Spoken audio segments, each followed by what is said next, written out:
appeared before the Congressional Committee to tell what I knew of activities which might lead to an attempt to set up a fascist dictatorship. The potential for the disastrous rise of misplaced power exists and will persist.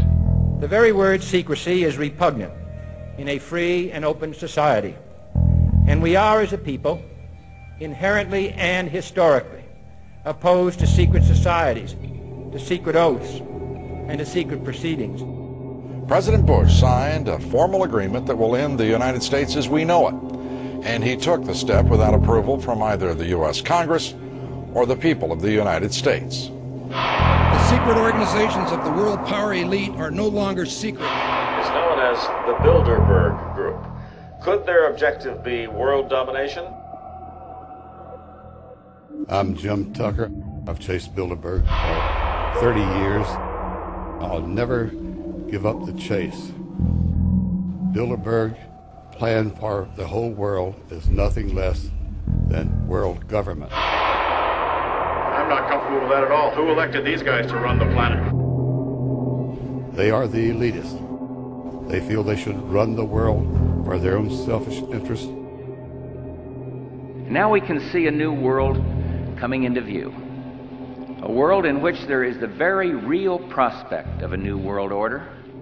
Bilderberg is making great progress toward a world government, and only an educated, informed public can stop them in their tracks. David Rockefeller admits in his own memoirs that he wants to destroy the United States. Right. He's a traitor. It's good to be back at the Council on Foreign Relations. As Pete mentioned, I've been a member for a long time and was actually a director for some period of time. I never mentioned that when I was campaigning for re-election back home in Wyoming. Let us never tolerate outrageous conspiracy theories.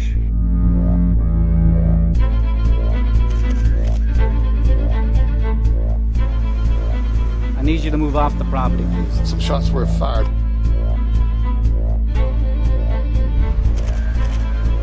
There's Bilderbergers right there. The Trans-Texas Corridor is a vital part because we stop it here in Texas. We stop the New World Order right here in Texas. This thing started here. And to save this country, we kill this damn thing here.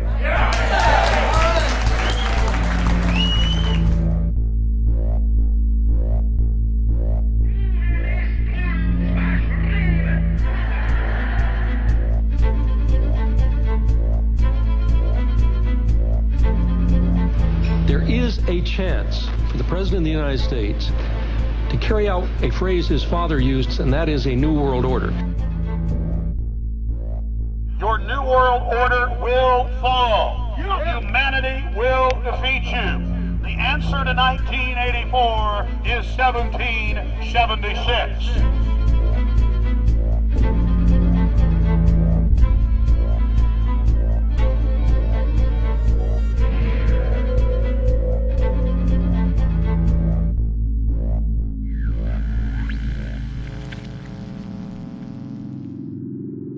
In the near future, Earth is dominated by a powerful world government. Once free nations are slaves to the will of a tiny elite. The dawn of a new dark age is upon mankind. Countries are a thing of the past. Every form of independence is under attack, with the family and even the individual itself nearing extinction. Close to 80% of the Earth's population has been eliminated. The remnants of a once free humanity are forced to live within highly controlled, compact, prison-like cities. Travel is highly restricted. Superhighways connect the megacities and keep the population from entering into unauthorized zones. No human activity is private. AI supercomputers chronicle and categorize every action. A prison planet dominated by a ruthless gang of control freaks, whose power can never be challenged. This is the vision of the global elite, their goal. A program of total dehumanization, where the science of tyranny is law. A worldwide control grid, designed to ensure the overlord's monopoly of power forever. Our species will be condemned to this nightmare future unless the masses are awakened to the New World Order master plan and mobilized to defeat it. Erected by a secretive group, the Georgia Guidestones are a testament to the elite's plan for a world religion, global laws, with a global court and army to enforce it. And set in stone, it is written that the population never rise above 500 million.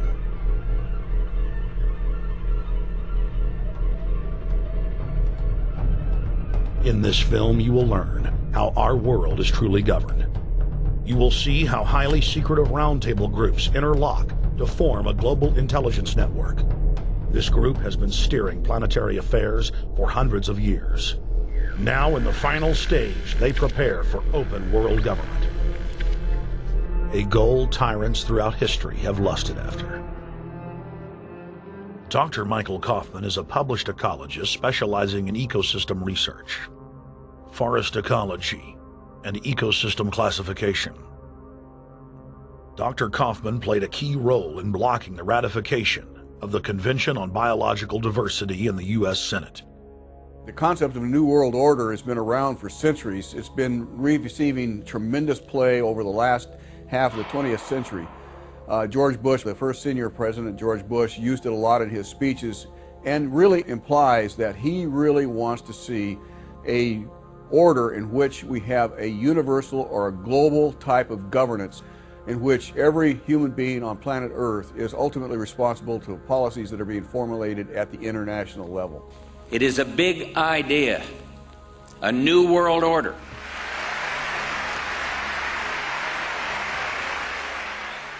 President Bush said that the New World Order was in tune, and that's what they were working for. The UN is part of that government. They're working right now very significantly for a North American Union.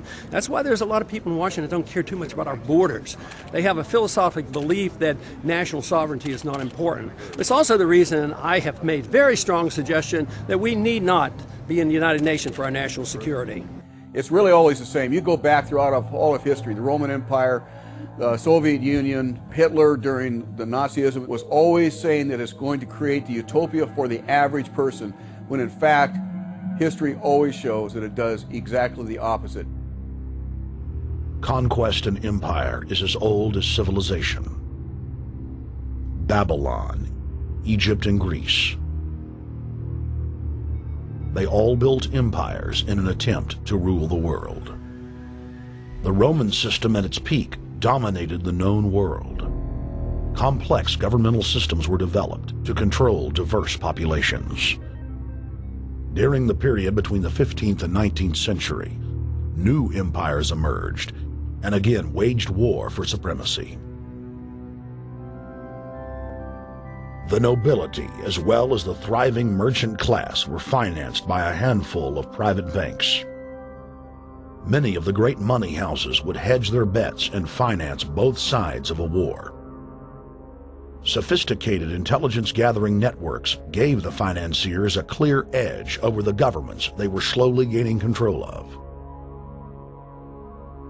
On the 18th of June, 1815, agents of the British arm of the Rothschild family looked on as Emperor Napoleon Bonaparte fought desperately to save his army from the jaws of a British-Prussian pincer attack. A Rothschild agent was able to get the news of Napoleon's defeat at the hands of Lord Wellington to Nathan Rothschild, a full 20 hours before the news reached London. Nathan, the head of the British arm of the Rothschild family, put out the rumor to the London Stock Exchange that Napoleon had won the war. Stocks plunged by 98%, and Rothschild was then able to buy up the entire British economy for pennies on the pound. When the news of Napoleon's defeat finally arrived, stocks soared. Britain was now the undisputed ruler of Europe, and Rothschild ruled England. The already dominant British Empire grew even more aggressive. Her troops and bureaucracy spread across the globe. The sun never set on Britannia's holdings. The banking cartel funded, in fact, since about 1800, they have funded both sides of almost every war. And of course, they're getting the interest off of the loans that they've given the various governments and the wars that they have actually helped stimulate and create. By 1900, Germany was a rising force and a leader of the Industrial Revolution. World War I, for instance, there was absolutely no reason to have World War I, except that it was an ideal opportunity for the banking cartel to make a pile of money by funding both sides of that particular war. On June 28, 1914, the heir to the Austrian-Hungarian throne, Archduke Franz Ferdinand, was assassinated while traveling in a motorcade.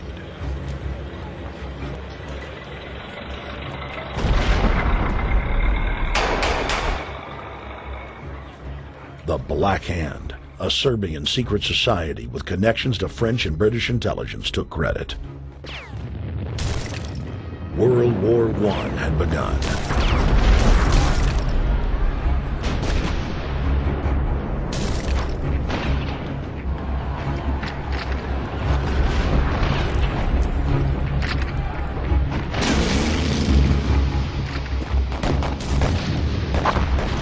Armaments companies financed by Rothschild-controlled banks in Germany, France, England, and Austria bankrolled all the factions.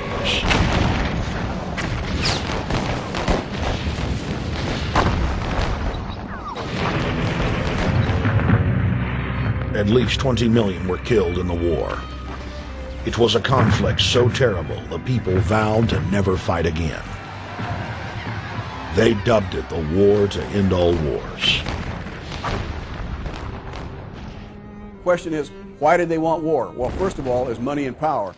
But secondly, they wanted to create the League of Nations. They had this in their plans all along, and as a consequence, once the war was over or about to be over, they began to formulate this idea of a League of Nations, so this would never ever happen again. Hundreds of years of practice made the British experts at hiding their empire behind puppet governments and councils. In the name of stopping all future conflicts, they proposed that countries would join a League of Nations. Their true intention was for the League to serve as a framework for world government. President Woodrow Wilson, who had spearheaded the establishment of the private Federal Reserve System in the United States in 1913, strongly supported the establishment of the League of Nations. Woodrow Wilson was a very naive president. He was basically a college professor that was grafted into this whole system. The League convened in Paris in 1919, but many nations recognized it as a threat to their sovereignty and refused to join. Frustrated by the U.S. Congress blocking the League of Nations, British intelligence, with the help of the Rockefeller family, set up the Council on Foreign Relations in New York City in 1921. The Council recruited the best and brightest of American life to support the growth of the Anglo-American Empire. The CFR's stated mission is to abolish all nation-states in favor of an all-powerful world government administered by a tiny elite. By 1930, the promoters of world government had split into two interlocking camps: the Fabian socialists centered in London, and the fascists based in Italy and Germany. National Socialism will use its own revolution for establishing a new world order. Adolf Hitler. Supporters of the fascists in the United States and England believed that the military should be used to quickly transform the world into a new world order, while the more sophisticated practitioners of globalism stated that incrementalism was the sure path to world domination. Congressional Medal of Honor winner Major General Smedley Butler went public in 1934 exposing an attempt by the robber barons to launch a military overthrow of the United States. The war hero testified to the McCormick-Dickstein Committee in Congress that some of the most powerful men in America had tried to recruit him to lead a military coup so they could set up National Socialism in the United States.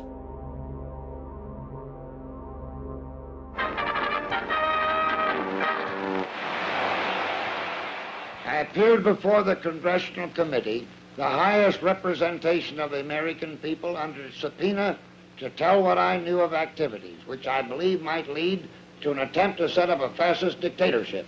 I was supposed to lead an organization of 500,000 men, which would be able to take over the functions of government. The fascist had also made deep inroads in England. Edward VIII, King of England, was forced to abdicate the throne because of his public support for Hitler. Dass es sich dabei nicht nur das negative Problem der Bekämpfung dieser Lehre und ihrer Organisation handelt, sondern die Durchführung der positiven Aufgabe der Gewinnung des deutschen Arbeiters für den nationalen Staat.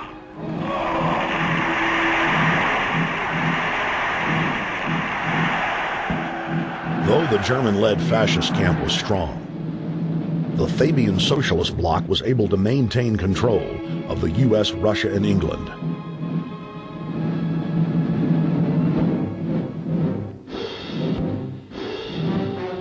In the build-up to World War II, and during the conflict, the bankers again financed both sides, just as they had done with Napoleon.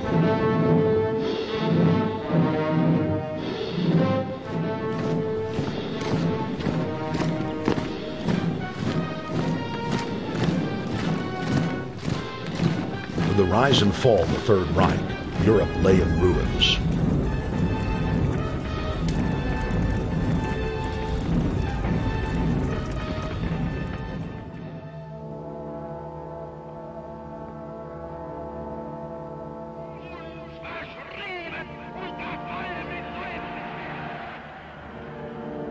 Once again, the elite claimed that only global governance could save humanity from certain destruction. And this time, the elite would succeed in setting up their world body.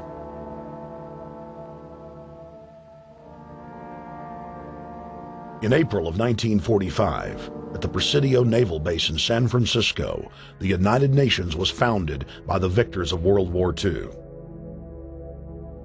The United Nations complex was then built in New York City on land donated by John D. Rockefeller. Shortly after the elite established the United Nations as their base in the United States, the newly formed World Council quickly began work on the next phase in their plan, the incremental formation of continental superstates. The first step in their trilateral plan was the creation of the European Union. Unifying Europe had been tried many times and was extremely unpopular. Where Napoleon and Hitler had failed to accomplish their goals using force, the globalists would succeed using stealth.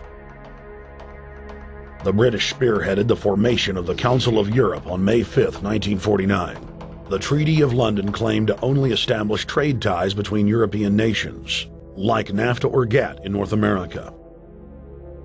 Its true intention was the formation of a European superstate.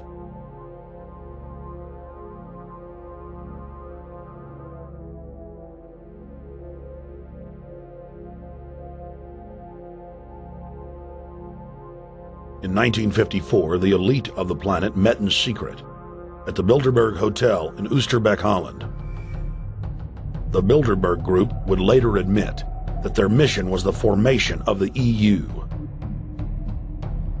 Once the EU was established, under the guise of trade deals, a North American Union and Asian Union would be formed.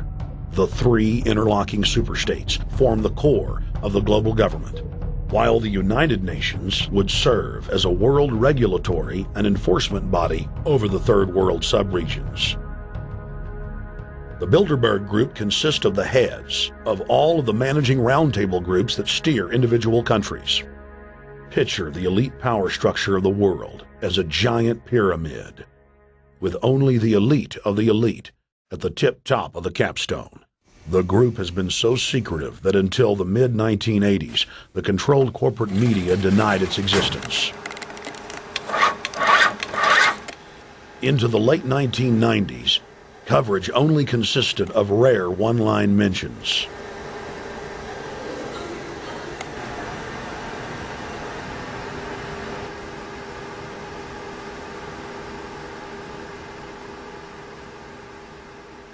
With the rise of the alternative media, their stranglehold on information has begun to slip. On the outskirts of the national capital today, black limousines with darkened windows converged on a hotel where private security guards imposed ironclad control.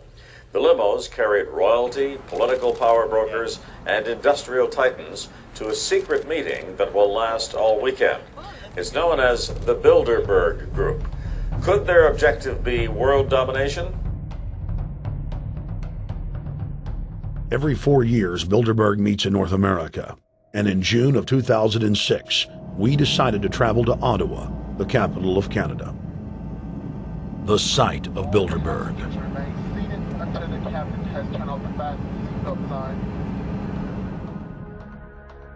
In Bilderberg's long history, many reporters attempting to cover the group have been harassed, detained, and even jailed. I jokingly reassured my cameramen that the horror stories we'd read about were probably exaggerated. I was wrong. We know reporters get detained at airports, people aren't let in. We know people get sent to the jailhouse for 3 or 4 hours. It happens every time. Well, it happened to Alex Jones this time. They admitted Bilderberg that they had pressure put on them by the government to heighten security, and that's why all this happened. Yes, I was told that by 2 separate people. They scoured our records for hours yesterday and hours today, trying to find something on us, and of course there was nothing.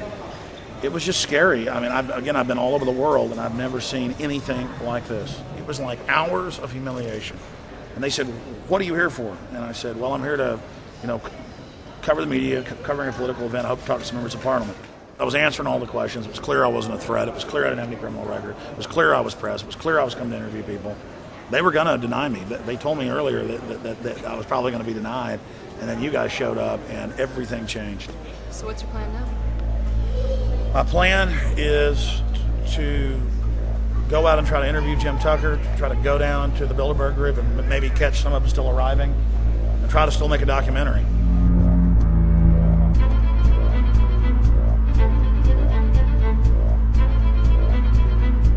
So instead of being here at 8 a.m. in the morning when the Bilderberg Group attendees, the 100 elite of the planet, start showing up, we're going to be getting here about 3:30 or so, and we'll see if we can catch any of the elites coming in.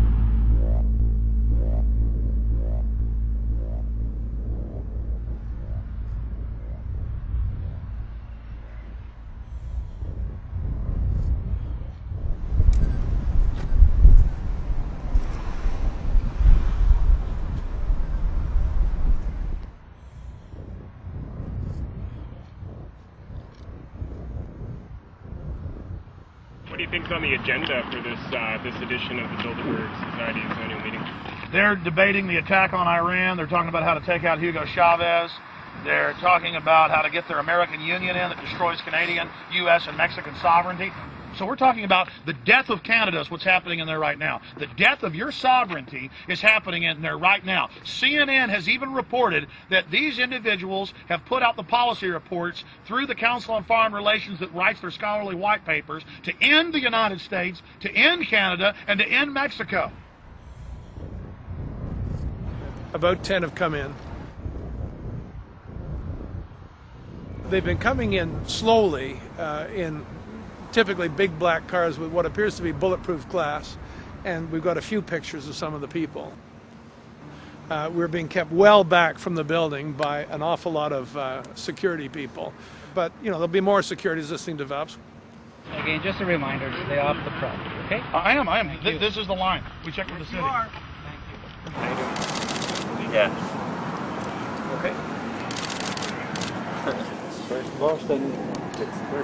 The ex-president of Ireland?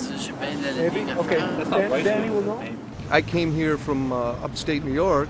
I booked a room way in advance. When I checked in at 10 o'clock at night, they told me I had to be out at 8:30 in the morning. And so, of course, I complied to what they wanted. I wasn't happy about it because I had been tired. I drove quite a long way. Then I went down to have something to eat, and I just saw a bunch of security here, and I was wondering what was going on, and I asked questions, and they said they were having a wedding or they were having some sort of reception. So I decided to ask a couple more questions because I thought it was kind of weird. And then I saw them from my hotel window. They were in the back with flashlights looking at the trees, looking up through the trees, and they were also in front of the hotel combing. It looked like combing the hotel. So I kind of was wondering what was going on, and I left. I got up this morning, I checked out, and then the fellow that I spoke with, the last fellow I spoke with, said, well, you'll know all about it in the newspaper. Well, I didn't have to wait because there was a group of people out here telling me everything that was going on. They're not fooling anybody any longer when you've got this many cops, you know, and detaining Alex Jones at the border.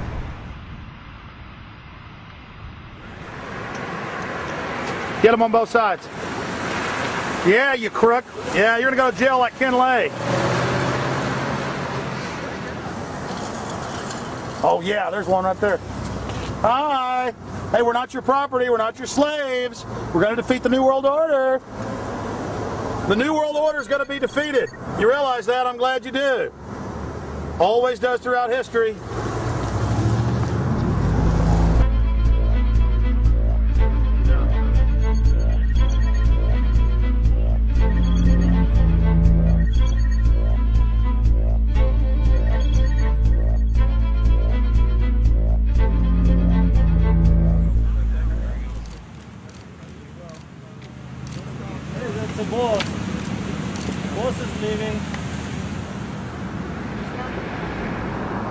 Etienne Davignon is the honorary chairman of the Bilderberg Group, as well as the head of its steering committee. The committee he heads selects and invites each year's attendees. In the last decade, the list of attendees has been leaked to reporters by moles on the inside. Veteran newspaper reporter Jim Tucker has been covering the Bilderberg meetings for over 30 years and has physically attended more than 20.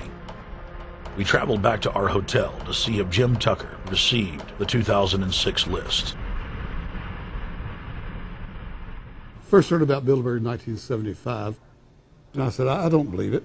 That's not possible. Who in hell's Bilderberg? I spent 20 happy years with metropolitan newspapers. All the wires are clicking at my ear. That could not happen without me knowing about it. And the thing that first impressed me most was columns in 1957 by the late, great Westbrook Pegler, widely syndicated columnist. He wrote 2 lengthy columns about how approximately 100 leaders of international finance, heads of state, high public officials were meeting behind armed guards and closed doors on Jekyll Island, sealed off. What are these powerful internationalists doing? And why is it so secret? Why do they have armed guards outside? Why is it sealed off? The newspapers totally ignore it. Not a word. Total blackout in the United States. Since then, I've never stopped pursuing Bilderberg, or the whole international gangster organization led by Rockefellers and Rothschilds, as they manipulate the world for their own selfish interest.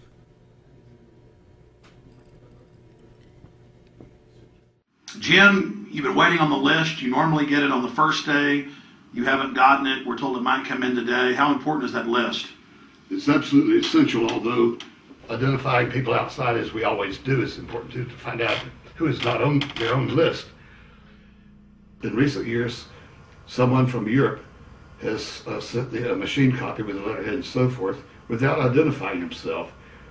So far, I haven't heard from him.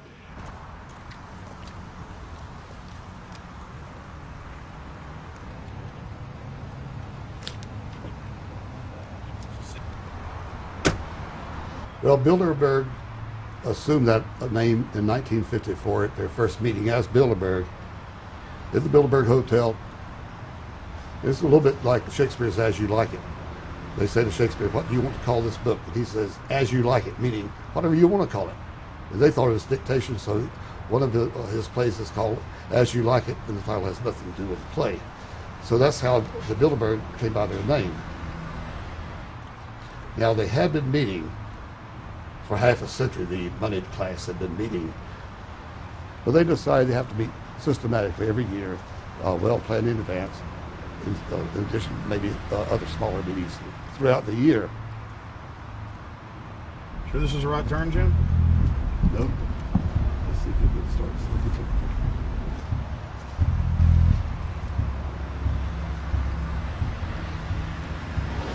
This is the global government. They are setting the world agenda. Inside right now, they're deciding on whether or not there will be a war with Iran. They're deciding whether or not taxes will increase, whether oil prices will be suppressed or increased. There's much more on the agenda that we'll be finding out in the fullness of time. But those are 3 items that are heavy on their list this year.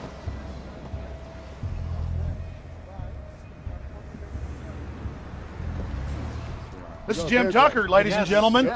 27 years covering these crooks. Mr. Tucker, pleasure to meet The you. media said he was crazy, it didn't exist. Now we forced him.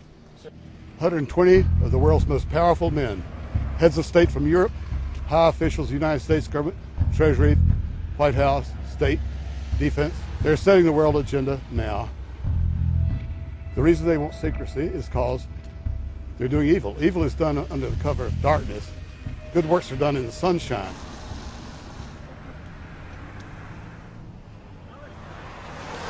Hi, how you doing? Good. Get off the property, please. Well, Jim has some questions for you. I need you to move off the property, please. Okay. Private property. Sure.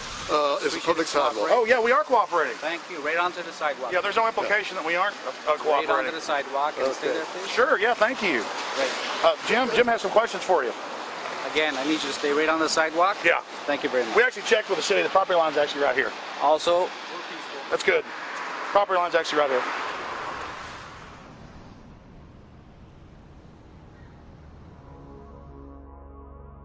We are on the verge of a global transformation. All we need is the right major crisis, and the nations will accept the New World Order. David Rockefeller. We saw David Rockefeller and the Corn Black at the beyond the hotel, and they had no bodyguards. One of my friends shouted, "Hey, Rockefeller!" and he turned back and he was afraid. My name's Rene. I'm from Manitoba. Drove about 26 hours to get here, just to show that I'm against the Bilderbergers, just to fight for my freedoms, fight for my rights, make sure that my children can grow up in a free country. My name is Daniel Estrelin, and I've been doing this for the last 15 years. I'm from Canada. I'm very proud of my country because, as you can see, there are a lot of people covering the Bilderberg conference. Last year, it took me 14 and a half hours to get to Munich. I was pulled off the plane in Milan. I was pulled off the plane in Munich. They interrogated me 4 hours in both places. I was able to call a friend, a journalist in Rome, as a result of his presence and others. Calling the foreign ministry department in Italy, they backed off and they let me go. They basically told me that they're keeping an eye on me 24 hours of the day. The little hotel where we were staying at, Jim and I, out of the 20 rooms, 6 were occupied, 3 by the CIA and 3 by the German Secret Service. That's how serious these people are, and that's how afraid they are of actually what we may be able to reveal and what we actually do reveal publicly about the Bilderberger intents. Daniel Estrelin has covered the Bilderberg meetings in Europe and North America for more than 15 years.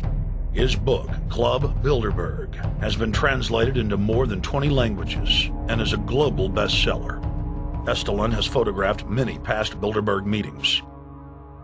Rockefeller frontman Henry Kissinger is always a key participant. Here you see the president of the CFR, Richard N. Haas, followed by Vice Chairman of Rothschild Europe, Franco Barnaby, who is speaking with Henry Kravitz. And behind them is Richard Holbrooke, former U.S. Ambassador to the United Nations. The head of Daimler Chrysler, Jürgen Erich Schrimp, arrives by helicopter. Here, the owner of the Washington Post, Donald Graham, escorts Indra Nooyi, the head of PepsiCo. Queen Beatrix of the Netherlands, whose father, Prince Bernhard, founded Bilderberg, is a leading figure in the group. Of course, globalist kingpin David Rockefeller, seen here with his bodyguard, James Ford, always attends. The then newly appointed World Bank chief Paul Wolfowitz is photographed at Bilderberg 2005. It has been reported that Wolfowitz had attended previous meetings while still the Deputy Secretary of Defense, a violation of the Logan Act. Under the Logan Act, it is a felony offense for any member of the federal or state government to meet with members of a foreign government without the express authority and authorization of the President or Congress. Put simply, it is illegal for members of the government to meet secretly behind closed doors with foreign power brokers due to the problems of corruption and espionage that it breeds. For this reason, many prominent politicians attend, but their names do not appear on the official list.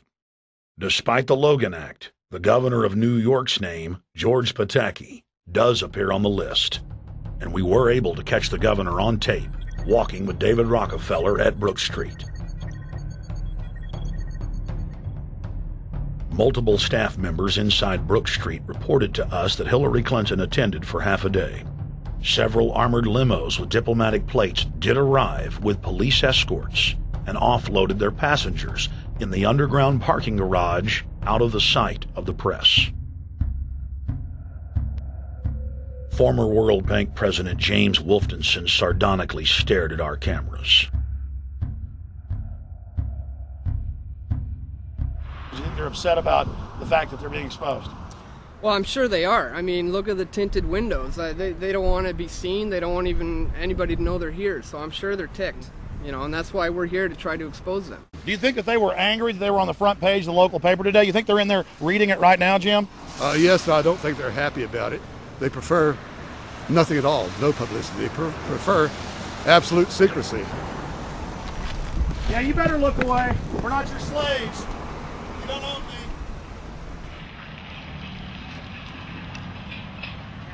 Did you get a list of the attendees and everything? Or not? No, I've asked for one under a slight variation of my name, and I don't know if I'll get it or not. Also, it could happen today. For the last 3 years, I get back to the hotel. And there's a copy there waiting for you. Somebody who does not identify himself. I mean, I'm not just not revealing the source. I don't know the source myself. But a fact, because they want the Bilderberg letterhead on it, and makes a nice memento. Perfect. Alex. Yeah. That's Chalabi, eh? You think Chalabi? No, I don't think. I know. It looked like Chalabi, and it was a fat guy. Yeah. That was Ahmed Chalabi? Yeah. Oh my God, then they're really going to attack Iran. Because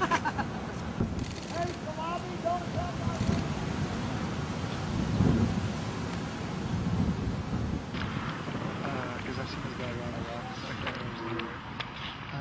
This guy is too, but our president.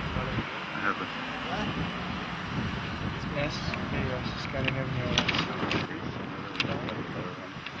Adrian Woolwich. That's Maria Monti. Over the last couple of years, they've been reeling with the amount of leakage that they've been experiencing, so it's getting harder and harder. But again, it will never get too hard for us because of the sources that we have inside are top-notch sources. People who are actually working for them, the Secret Service, the second layer, people in the Bilderbergers, the clerks, the administrative office, they're there. They are our eyes and ears, and every time there's something out, we always get the information.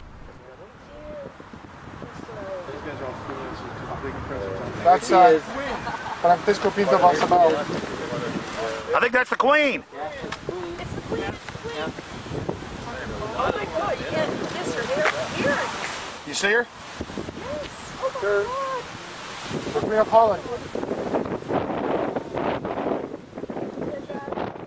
What usually happens, the Secret Service guys who are protecting the Bilderberg delegates, the staff, the cooks, the chefs, when they actually get to see and to hear what some of these nasty people are talking about, they're the first ones to look for us and the first ones to make sure that we get the information from the meeting. We're very rigorous with information that does come out.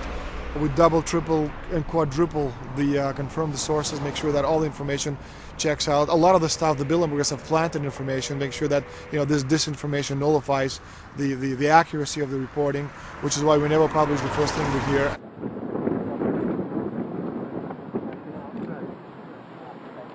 Oh.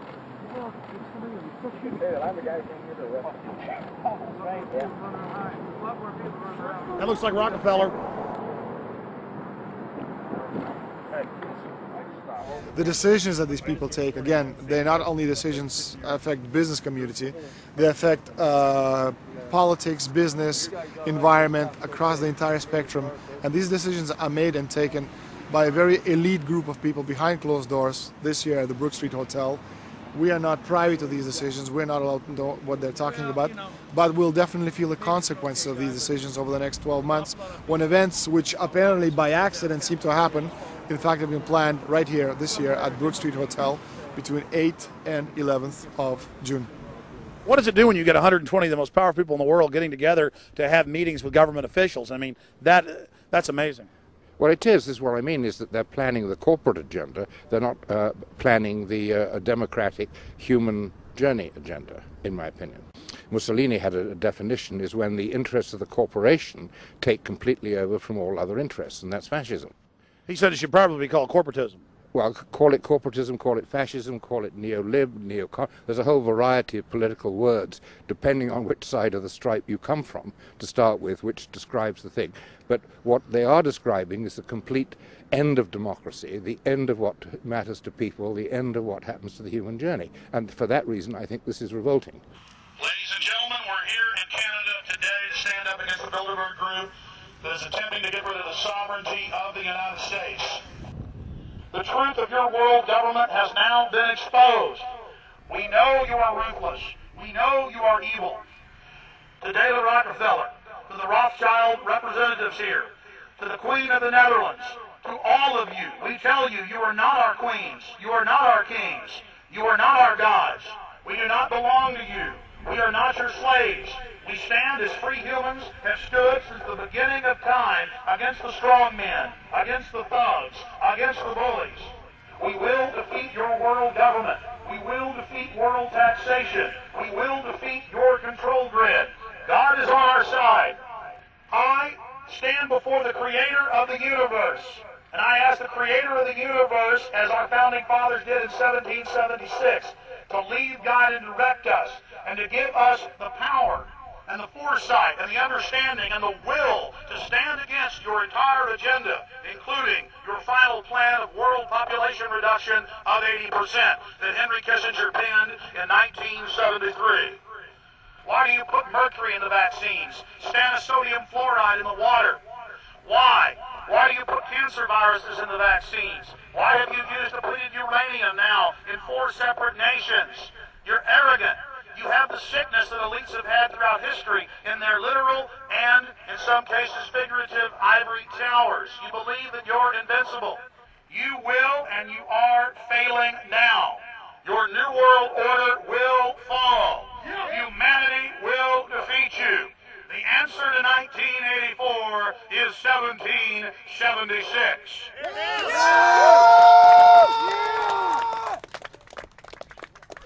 Bilderberg is an elite organization, and the way it works, the protocol of the meetings is the staff, after they're vetted out, they're told exactly how they're supposed to behave themselves, meaning that they can never address the attendees, they can never speak to them unless they're spoken to first, they can never look them in the eye. They have to approach them from the right side, the people who are right-handed, and from the left side, the people who are left-handed. They can never look them straight on. And needless to say, all the information that is being spoken during the conferences is under no circumstances allowed to come out. That's what they're told. They're threatened with not being able to find another job anywhere in the sector if they reveal any information to the press.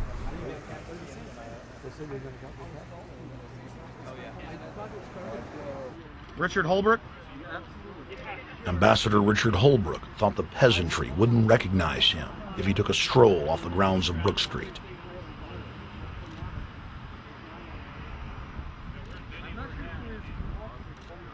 Holbrooke cackled when I told him that we were not his slaves. Holbrooke, we're not your slaves, Holbrooke.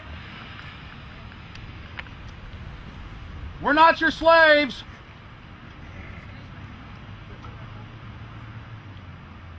Holbrooke, we don't belong to you. We're not your property. Get back on the sidewalk. We're free humanity! Yeah, there he goes. Howard. They love it.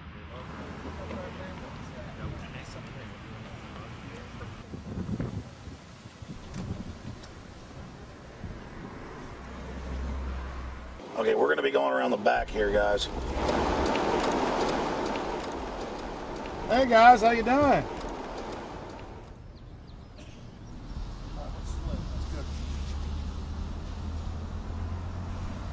There are several rings of security service. The American delegation at every Bilderberg meeting is usually protected by the CIA and a special division of the US Army. The British delegation is protected by the MI6. Israelis usually are protected by the Mossad. The Ottawa police, in this case, working for the security, they have very little, actually they don't have any information at all on what the meeting is about. They didn't know who the Bilderbergs are. Then there's an elite private firm protecting the perimeter, doing all the dirty work, such as shooing all the photographers and bothering the protesters. But, you know, that's like piddly stuff. All the heavy stuff is done by the security service, such as the CIA, MI6.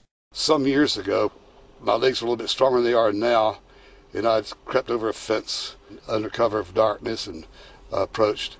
The cops started yelling and pointing at me, so I ran with speed I didn't know I still had, and some shots were fired, but they were far above my head. I mean, they were intimidating, but they were not really trying to kill me. Not when sharpshooters are fired far above, 20 feet above your head. Bilderberg was founded by David Rockefeller and the Rothschilds in Britain and Europe. They're still the main powers. Baron Evelyn D. Rothschild, a male, attended for many years. Rothschild is still represented. You'll see them on the list of participants. Somebody representing Rothschild Group. They are the main powers behind Bilderberg. The Dutch Shell is part of the Queen's fortune. Of course, the Rockefellers have always had heavy oil interests. That was the original source of their old money from the old man. Jim just got the official Bilderberg letterhead list from his mole inside the Bilderberg Group. Let's go look at it. Wall Street Journal.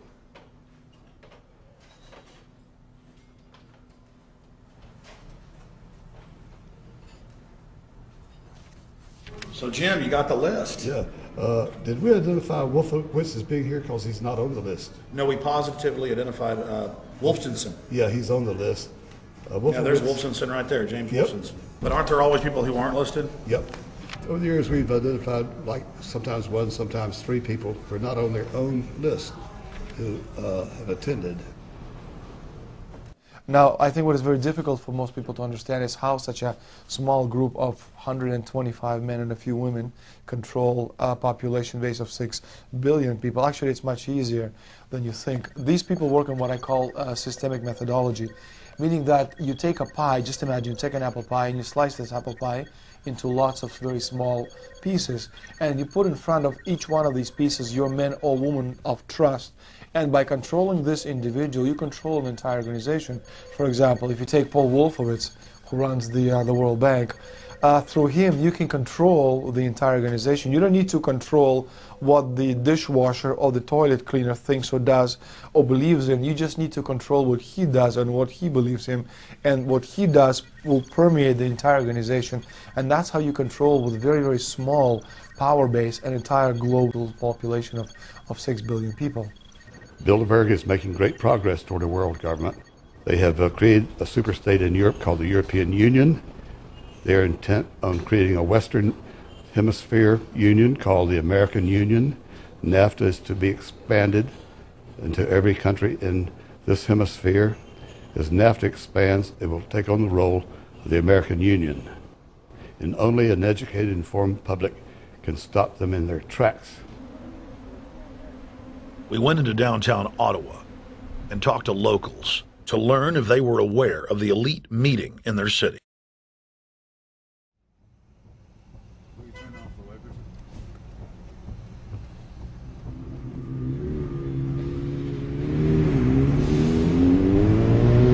Hey guys, attention just for a second. I just need to tell you that a group just met here in Canada and they're trying to get rid of your sovereignty, merging you with the U.S. and Mexico. See, it's not funny, I'm serious. And your news isn't going to tell you about this.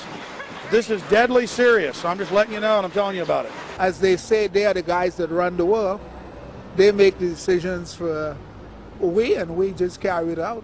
Sir, did you hear about the Bilderberg Group meeting here in town, the 120 most elite people in the world? No. Hey, did you know that the elite's meeting here in town right now? Have you heard about it? The 120 crime bosses?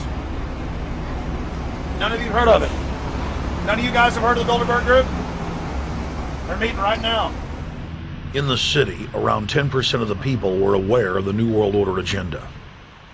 When we traveled to Parliament, close to half of the people we randomly spoke to were informed.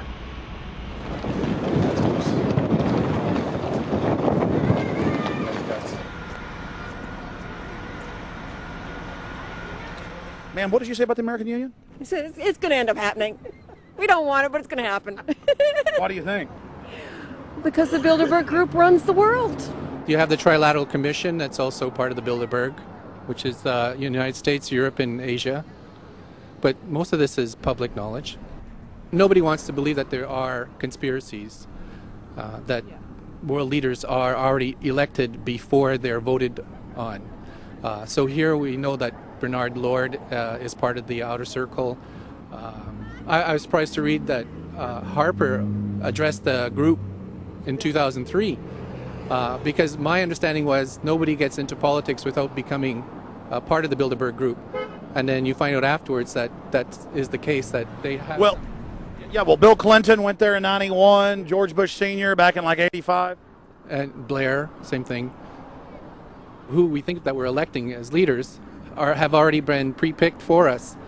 Whether it's liberal or a conservative, they're already part of the group. They own all the horses in the race. They own the horses, and I understand that, for example, in the United States, it's a one-party system with two factions, though you think it's two different parties. Oh, it is, yeah. So it's like Bill Clinton constantly vacations with the Bushes, and they call him their son, and they actually staged all that in '92, and all that's come out. It's just all staged. They're not going to let trillions of dollars slip through their hands. The good news is people are waking up, though. When you read human history, when you study it, all you see is elites trying to dominate, subterfuge, Machiavellian backstabbing, and somehow in the last 50 years they convinced Westerners that the government's fine, can do no wrong, trust them. How did this happen? It's easy to lead sheep. I mean, people just follow. They don't want to believe these things will happen. No way. We'll just follow along with the norm. That's all. It's just makes it easier for everyone. What's your view on losing Canada's sovereignty? I like this country to stay as it is, and I love the United States to be there. Back in Austin, the capital of Texas, the public was frighteningly unaware of the nation's peril.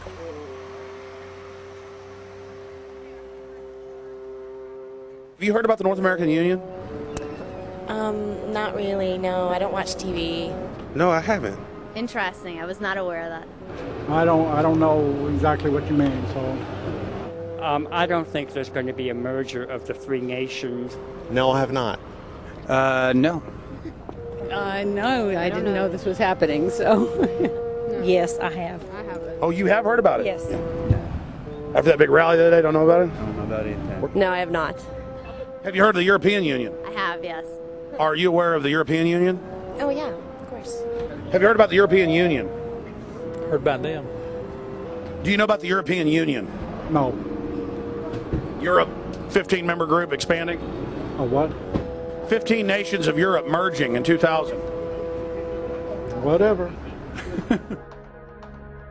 For over 50 years, the Bilderberg Group constructed the European Union by stealth under the guise of trade deals. Now the elite are using the same secretive program to complete the North American Union. But this time, superstate integration is on the extreme fast track. International agreements like NAFTA, GATT, and APEC were just stepping stones in the formation of the NAU. The North American Union was officially born at Baylor University in Waco, Texas, on March 23, 2005. The leaders of the United States, Mexico, and Canada told the press that they were only meeting to discuss trade. It soon leaked that a secret meeting had been held during the Security and Prosperity Trilateral Summit. The three governments had refused to release the secret agreement to the people. In September of 2006, their treasonous operation was blown wide open. From September 12th to September 14th, in Banff, Canada, hundreds of elected and appointed government leaders from Canada, Mexico, and the United States met in secret. On the last day of the conference, someone inside the secret North American Union Forum leaked the agenda. The front pages of newspapers across Canada carried the story. The Judicial Watch Foundation submitted Freedom of Information Act requests to obtain the full agenda and minutes of the secret assembly. Many federal agencies refused, citing national security. The foundation finally succeeded and did receive thousands of pages of documents. The documents marked unclassified are the blueprints of a shadow government ruling by bureaucratic and executive fiat. The pages chronicle an already operating North American Union. Transportation, law enforcement, agriculture, regulation, banking, manufacturing, construction, education, immigration, and even the military are being merged with no input from the people or their elected representatives in Congress and Parliament. One of the first items on their agenda was to stress how important it was that their plan, quote, be carried out by stealth. The controllers also talked about exploiting the public's fears of climate change to push a continent-wide tax to fund the new government. Globalist tool Robert Pastor is incessantly paraded on the world stage as the man behind the North American merger. When he testified before Congress, he pushed the idea of a continental security perimeter that erases national boundaries and merges the security apparatus. The best way to secure the United States today is not at our two borders with Mexico and Canada, but at the borders of North America as a whole. In fact, the North American Command, based in Colorado Springs, Colorado, was clearly running the meeting in Canada. For the past decade, the Pentagon has been training with Mexican and Canadian forces and has openly discussed using them inside the United States for disasters and to quell domestic unrest. There are already over 100,000 non-U.S. citizens serving in the U.S. Armed Forces. The Pentagon is now expanding its recruiting centers in Mexico, the Philippines, and Eastern Europe.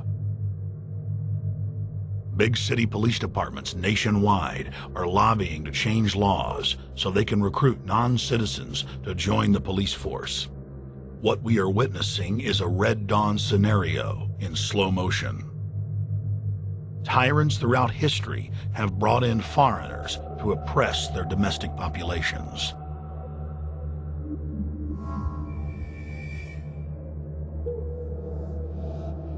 When their coup by stealth was exposed, the three governments went into damage control mode.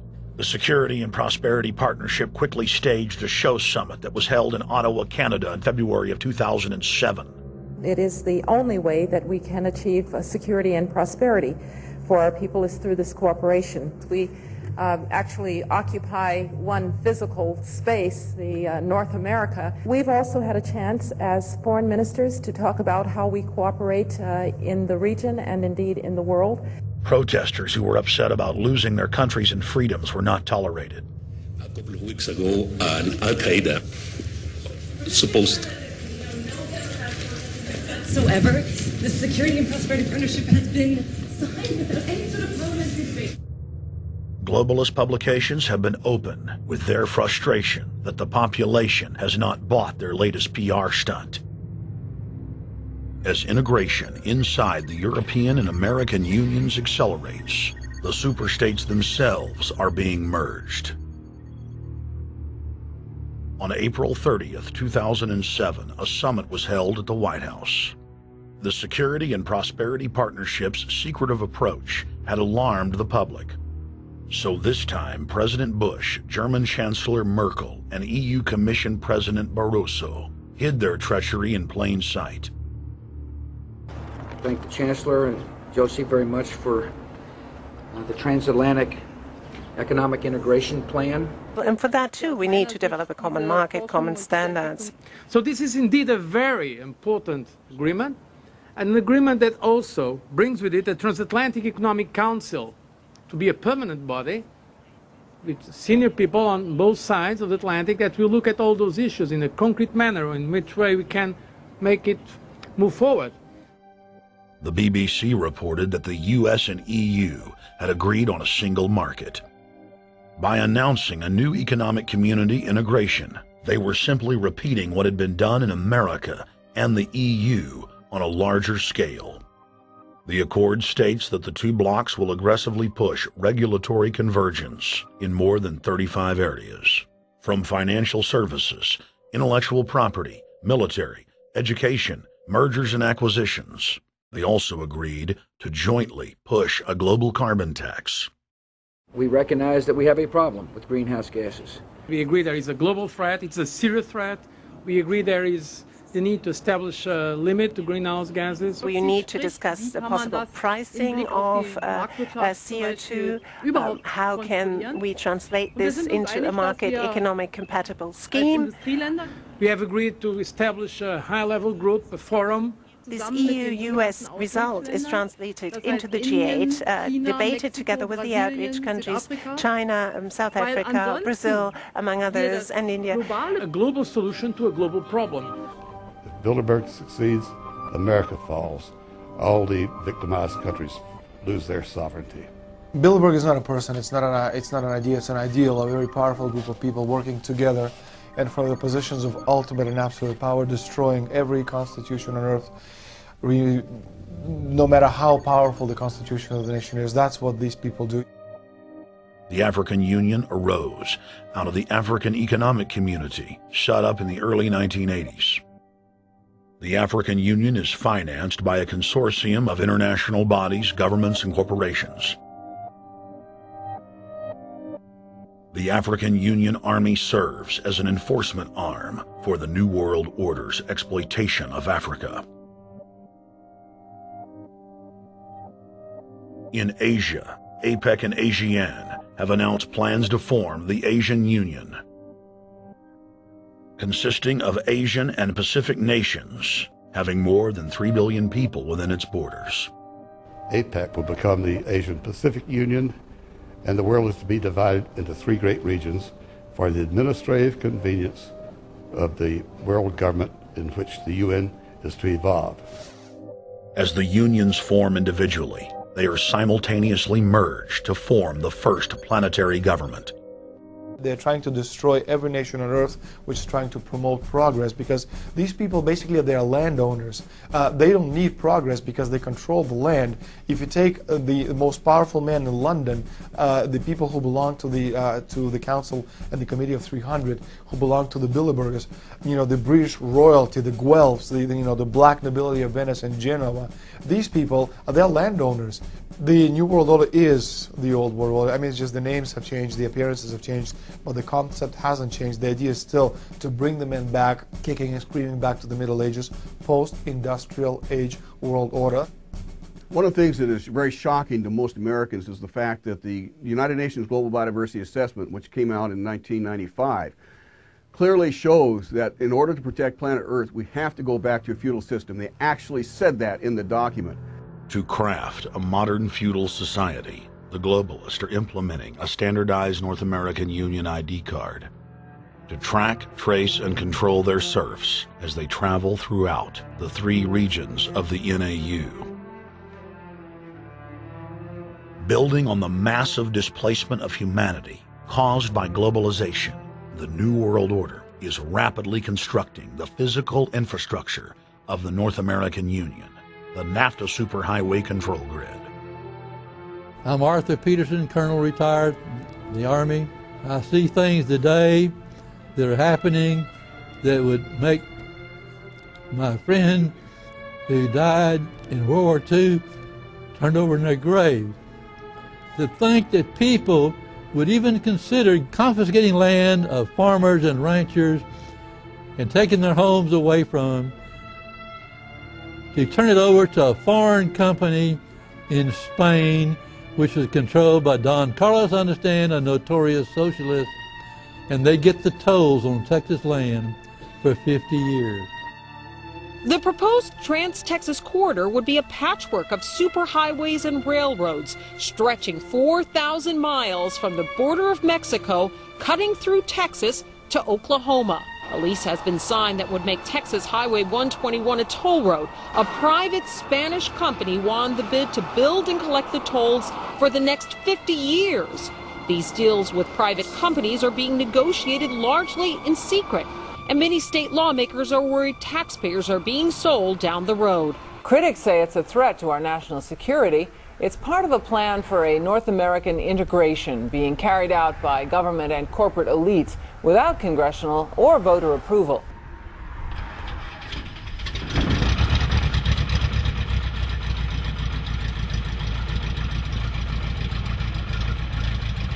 We took to the air over central Texas to get a bird's eye view of the Trans-Texas Corridor, which is under construction and will form the heart of the Trans-NAFTA superhighway system.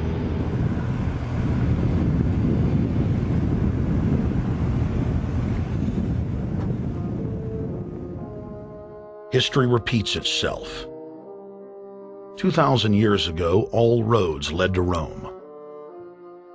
Rome constructed and maintained more than 10,000 miles of roads throughout its empire. The roads were used to project Roman military power, to control commerce, and to bind the nations and peoples they ruled. Rome also demanded tribute. Roman subjects from Albion to Judea were forced to pay a tax to use the roads. The Romans would then use the tax to dominate their subjects. Today's superhighways are a powerful tool in the globalist arsenal. They are instrumental in tearing down national borders and merging nation-states into larger confederations. Foreign governments and corporations are predatorily seizing infrastructure across North America, but nowhere has their attack been greater than in Texas. Texas is the front line. Over 8,000 miles of existing roads and land are being handed over to government-backed foreign companies. Foreign companies buy the legislators, who then turn over complete control to the same foreigners who finance their campaigns. Government power is then illegally transferred to unelected quasi-governmental regional boards that circumvent local governments and the will of the people. The next stage of this world government plan is to have a transportation control, and that is called the NAFTA superhighway, or in Texas called the Trans-Texas Corridor. It confiscates 584,000 acres of land to be transferred into control of a Spanish company which will collect tolls in Texas for the next 50 years, and there's no limit in the amount of tolls that can be collected.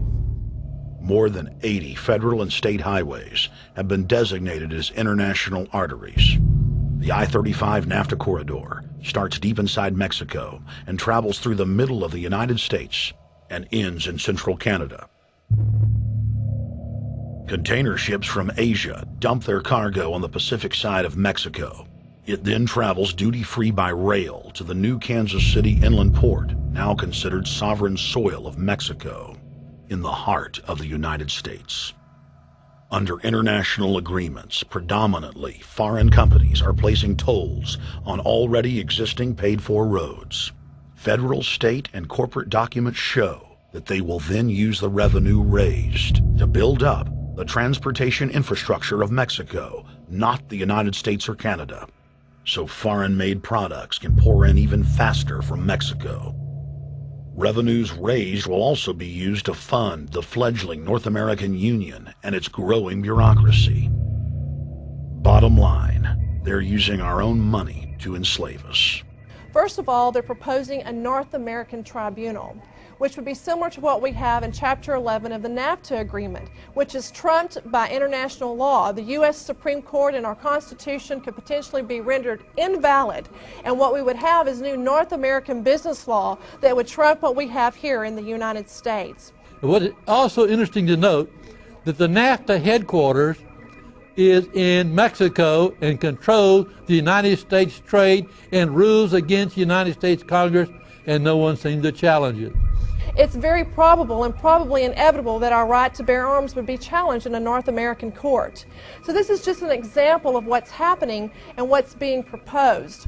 We want to keep our trial by jury system. We want to keep our right to keep and bear arms. We want a system where we have a Supreme Court and not have a tribunal that will be superior to the Supreme Court.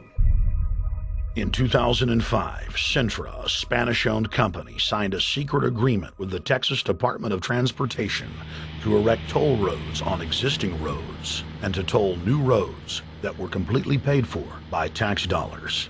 There are people, believe it or not, in Texas who don't know what the Trans-Texas Corridor is. TTC 69, which they'll have the environmental hearing starting this spring on, runs through my part of the state. And there are people over there who have no idea what's fixing to come in their backyard. TxDOT, an unelected state agency, claimed that the agreement with the foreign company was even secret from the Texas legislature. When the truth came out, newspapers across the state called for heads to roll politically. Centra's response was to have its Australian subsidiary make its first U.S. newspaper buy.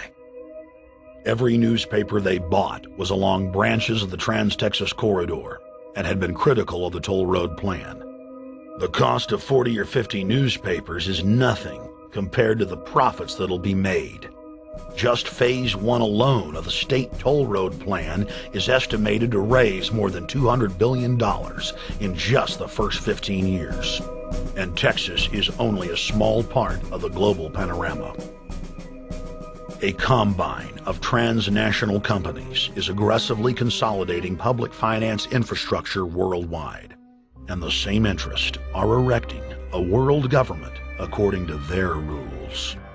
A literal wonderland of corporate corruption, where governments simply act as vacuum cleaners, sucking up the wealth and resources of the middle class and transferring it to offshore bank accounts, leaving behind a cultural and economic wasteland of easily managed slaves. The whole purpose about the North American Free Trade Agreement is not about trade, it's about control. Control of people. CAFTA is even worse. Control of people. It's not about trade, it's subsidized trade with taxpayers' funds. This thing started here. And to save this country, we kill this damn thing here. To stop it here in Texas, we stop the new world order right here in Texas. Polls consistently show that over 90% of the people are against the NAFTA highway systems and its toll roads. As the people learned of the threat, they got angry and took action. Our ranch is part of the original Spanish land grant, and I would love to not have to give it back to Spain.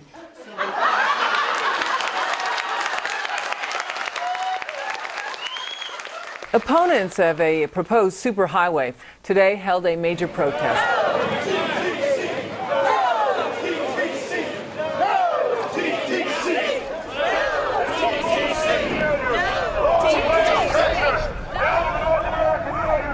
A majority of Texas counties have voted to resist the plan for a North American Union and have vowed to block the construction of its infrastructure.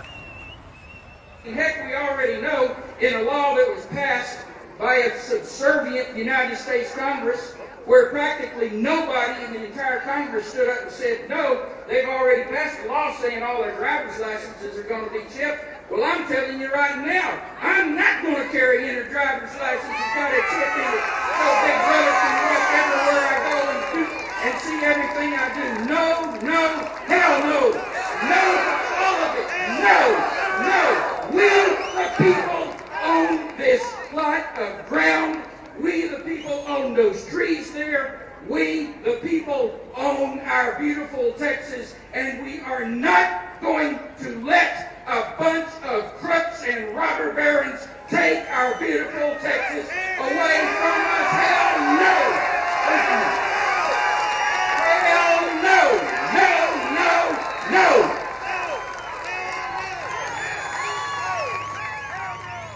RFID tracker chips embedded in state inspection stickers and toll tags are already being used to track the population. The new system is also meant to control growth and steer development through so-called smart growth. smart growth, which is nothing more than an effort to bring control into the cities. You have the rewilding of America and the Wildlands Project, the Convention on Biological Diversity, which is to control our rural population. Toll roads on interstate highways nationwide are walling off exit ramps to small towns and rural communities, and are creating ghost towns by design. This trend is accelerating under the NAFTA highway system and is meant to rewild more than half the country. All of these things are designed to bring more and more control to bureaucracies rather than to the independent individual, the sovereign individual of this nation. What brought me into this whole discussion was the fact that while I was doing this multi-million-dollar research effort in the 1980s and early 1990s, I became aware of an agenda basically to lock up one half of the United States into wilderness corridors and reserves. What's called the Wildlands Project, but it was also a key cornerstone of the United Nations Convention on Biological Diversity.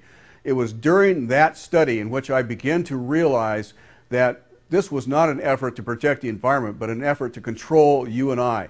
They were dividing the United States up into little compartments in which they would rip out roads, which they would rip out whole communities and put them back in the wilderness.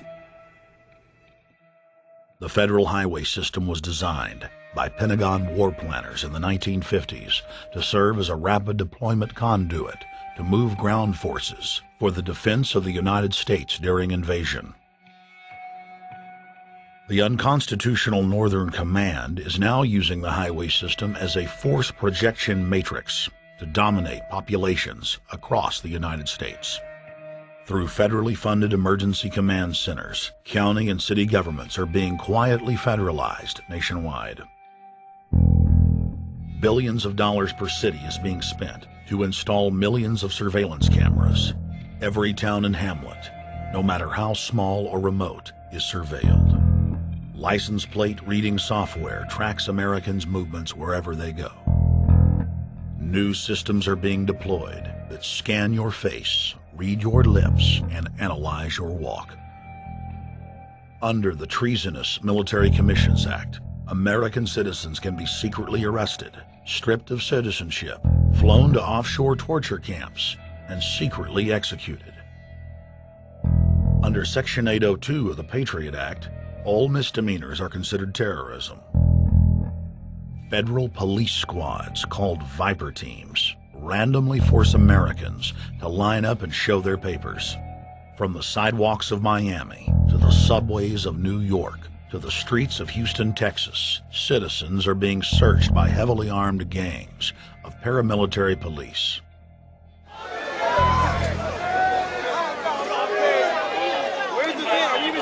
Coming in the street. Come on, guys, come in. Yo, can you get that camera off of us, sir? Sir, can you get that United States First Amendment? All right, but you can get that camera. I'm saying get the camera out of my face. That's what I'm saying. You're on the streets of New York. So what does that mean? I'm saying get that camera out of my face. That's what I'm saying. It's a free country. Fuck wrong with It's a free country. Get this damn camera out of my face. Oh, this isn't Nazi Germany. There's no camera in your face. Hey, move to Russia, okay? Yo, Sarge. We can have cameras on the streets. I said get it out of my face. Your guy starts cussing at us out of the blue. I said get it out of my face. That's what I'm saying. It was never in your face.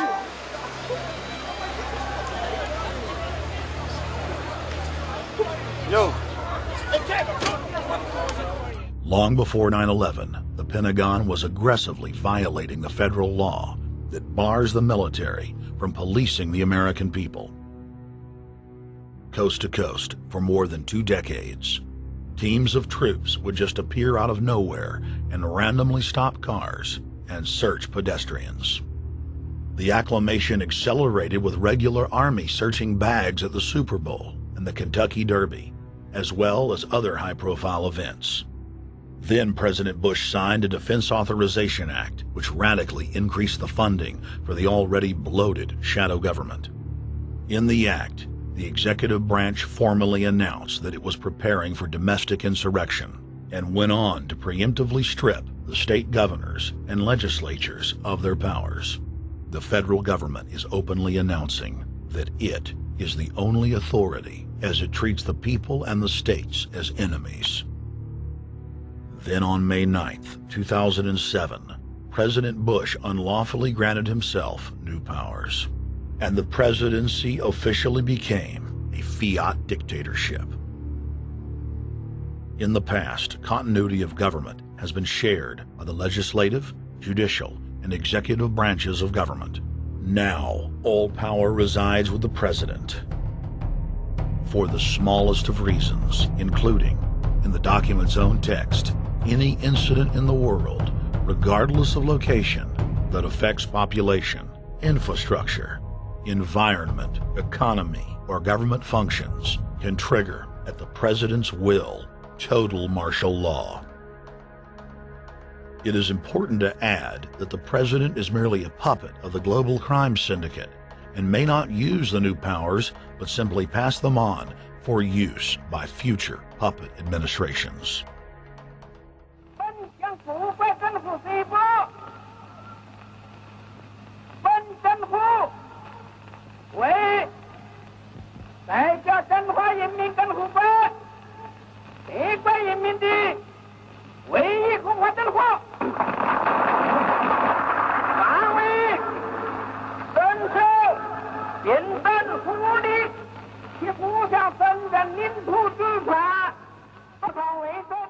Приобретена эта победа. Не забывайте принесенных вами жертв. You must teach people to love their leader. This is the only most important.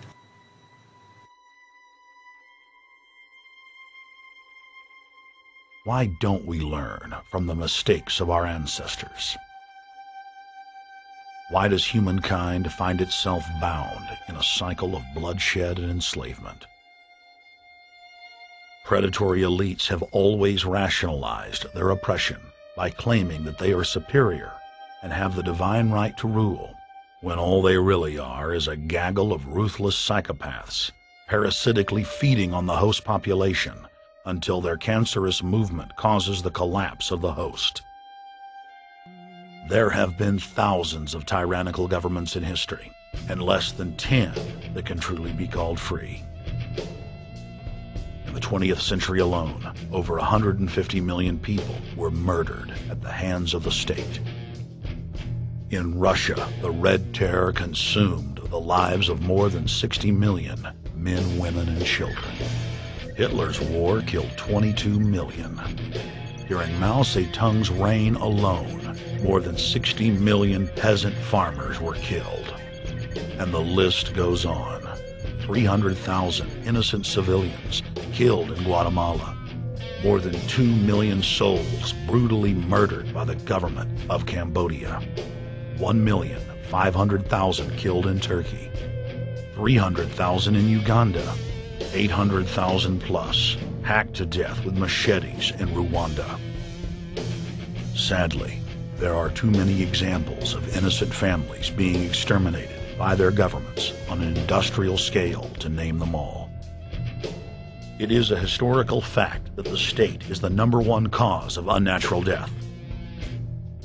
If you take the 150 million people killed by power-mad government in the last century and divide it by 100,000, the number of souls lost would fill the biggest sports stadium, packed with 100,000 screaming fans, 1,500 times over. That's 1,500 sports stadiums, crammed with 100,000 people each, all exterminated. For those who think it can't happen here or won't happen to them, you have been warned. The carnage witnessed in the last 100 years was only the preparatory phase of the New World Order's master plan. 稍有常识的人都会看出，如果我们的铁骑继续前进，这个螳臂挡车的歹徒难道能够阻挡得了吗？ Hitler and Stalin's crimes are now part of history. But the communist Chinese system of evil is not content with racking up the highest death toll in history. The mass murder and enslavement is still going on today and enjoys the full support and sanction of the New World Order. 摄像机拍下的这个画面，同西方某些国家的宣传恰恰相反，正好说明了我们的军队 Communist China serves as a globalist laboratory, a proving ground where 1.4 billion people live out their lives as guinea pigs who serve as test subjects for the formulation of the brave new world. U.S. and British forces worked closely with Mao Zedong during World War II, and at the end of the war, they secretly backed Mao in driving out Chiang Kai-shek and the Nationalist. The OSS, and then the CIA, believed that Mao would have a stabilizing effect. Bill Clinton's mentor and Georgetown University political science professor Carroll Quigley explained in his book, Tragedy and Hope, how the Anglo-American Roundtable groups backed every brand of authoritarianism, from communism to fascism, to ensure that a centralized government dominates the population and the economy as planned. The elite are monopoly men. They seek to create monopolies and dominate populations through the barrel of a gun. In their writings, the leadership of the New World Order has continuously heaped praise on the corrupt communist Chinese model.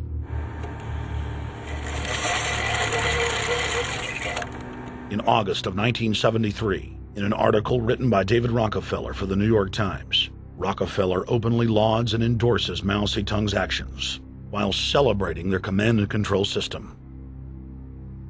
Whatever the price of the Chinese Revolution, it has obviously succeeded not only in producing more efficient and dedicated administration, but also in fostering high morale and community of purpose. The social experiment in China under Chairman Mao's leadership is one of the most important and successful in history. David Rockefeller, New York Times, August 10, 1973. Communist China is the model, planned society for the New World Order. China has received more United Nations awards for its policies and form of governance than any other nation. In the eyes of globalist planners, authoritarian China is the future. China adopted the dreaded one-child policy due to lobbying from a consortium of eugenics organizations, which includes Planned Parenthood and the United Nations. Couples that have more than one child face heavy fines and imprisonment. The practice of forced abortion in China, coupled with the cultural desire to have a male child, has plunged China into a deepening crisis where there are 30 million more men than women. The Chinese police state ruthlessly crushes all forms of dissent. Underground churches, Falun Gong practitioners, striking factory workers are all sent to forced labor camps. Their blood and tissue types are cataloged in preparation for organ harvesting. The Chinese government then sells the prisoners' organs to the highest bidder on the world market. If a wealthy patient chooses to fly into China, the prisoner is killed and the organs are implanted. If the organs are being flown out of the country, a mobile execution van extracts the organs on the way to the waiting aircraft. The social engineers of China aggressively euthanize the elderly and disabled. China is merely following the globalist blueprint for the world. The same system of total dehumanization is quietly being phased in worldwide. Depopulation should be the highest priority of foreign policy towards the Third World. Henry Kissinger, 1974. There's a need for a new world order, but it has different characteristics in different parts of the world. Now, none of this may succeed this time, but this to me is sort of the outline by which someday, in the next few years, a solution will emerge. Where does this mindset come from? Why do the elites kill the largest masses of people when no one is resisting them, when they've already attained total control? What ideology drives the elite psychopath? Since Plato's time 2,400 years ago, State planners have openly proclaimed their desire to control every detail of the commoner's life. From breeding programs to mass extermination of undesirables, the dark dream has continued on for millennia.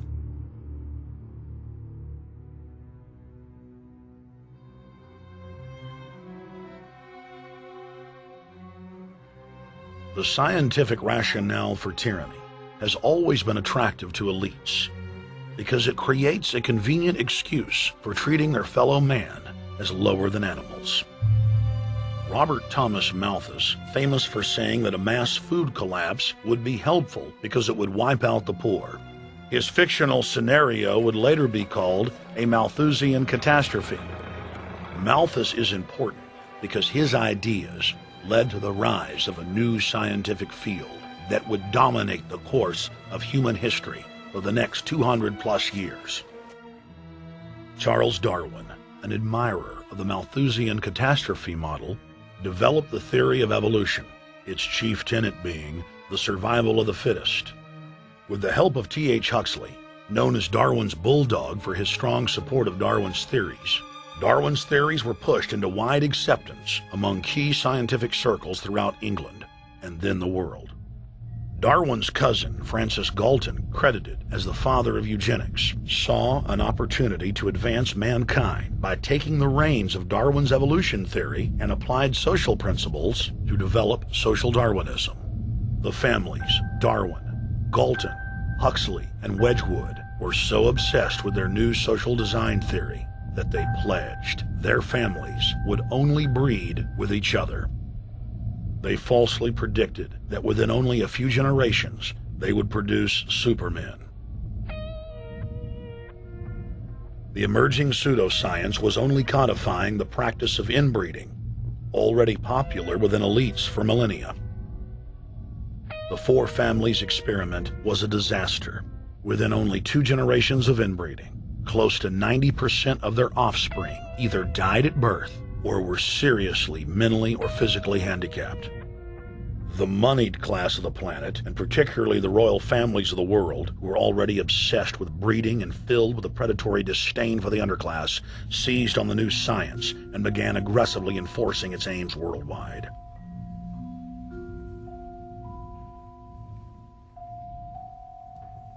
Biometrics appears to be a new science, but it was actually developed by Galton back in the 1870s as a way to track racial traits and genetic histories, and as a way to decide who would be licensed to breed. In 1904, the Cold Springs Harbor Research Facility was started in the United States by eugenicist Charles Davenport with the funding of prominent robber barons Carnegie, Rockefeller, and Harriman. In 1907, the first sterilization laws were passed in the United States. Citizens with mild deformities or low test scores on their report cards were arrested and forcibly sterilized.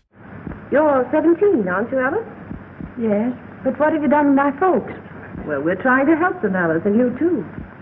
They were taken to the hospital this afternoon. Hospital? Wasn't none of them sick this morning? We thought it necessary to present your family's case to the State Medical Commission. And after an examination, they decided there was but one important action to take: to have your entire family sterilized. Why, what's that? I don't know what you're talking about. Now, in this state, we have a law which provides for such people to have an operation so there won't be any more children. I see. Now, we've placed your brothers in institutions where they'll be properly cared for. You can go back to your job soon. I'll arrange to have it held open for you.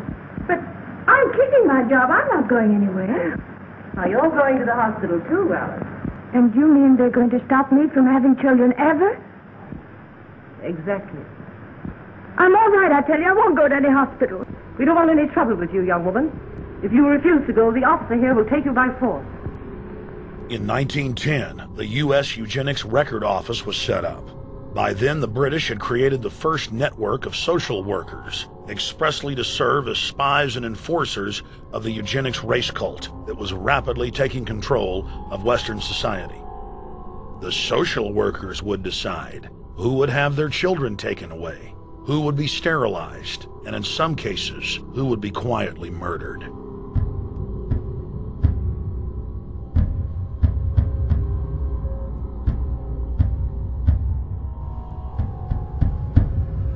In 1911, the Rockefeller family exports eugenics to Germany by bankrolling the Kaiser Wilhelm Institute, which later would form a central pillar in the Third Reich. At the 1912 International Eugenics Conference in London, eugenics becomes an international craze and gains superstar status. The futurist and best-selling sci-fi author H.G. Wells had studied biology under top eugenicists and was spreading the new faith worldwide. In 1916, H.G. Wells' lover, Margaret Sanger, starts her promotion of eugenics in the United States. In 1923, Sanger receives massive funding from the Rockefeller family. Sanger wrote to fellow eugenicist Clarence J. Gamble that black leaders would need to be recruited to act as frontmen in sterilization programs directed against black communities. In 1924, Hitler pens Mein Kampf, or My Struggle, and credits U.S. eugenicist as his inspiration. Hitler even wrote a fan letter to American eugenicist and conservationist Madison Grant, calling his race-based book, The Passing of the Great Race, his Bible. Hitler developed the plan for mass extermination of the Jews and what he called other sub-races, as well as the handicapped from Grant. By 1927, eugenics hit the mainstream. The so-called science was aggressively pushed through contests at schools, churches, and at state fairs. Churches competed in contests with big cash prizes to see who could best implement eugenics into their sermons. Major denominations then tell Americans that Jesus is for eugenics. That same year in the United States, more than 25 states passed forced sterilization laws, and the Supreme Court ruled in favor of brutal sterilization policies. When Hitler came to power in 1933, one of his first acts was to pass national eugenics laws, modeled after laws in the United States.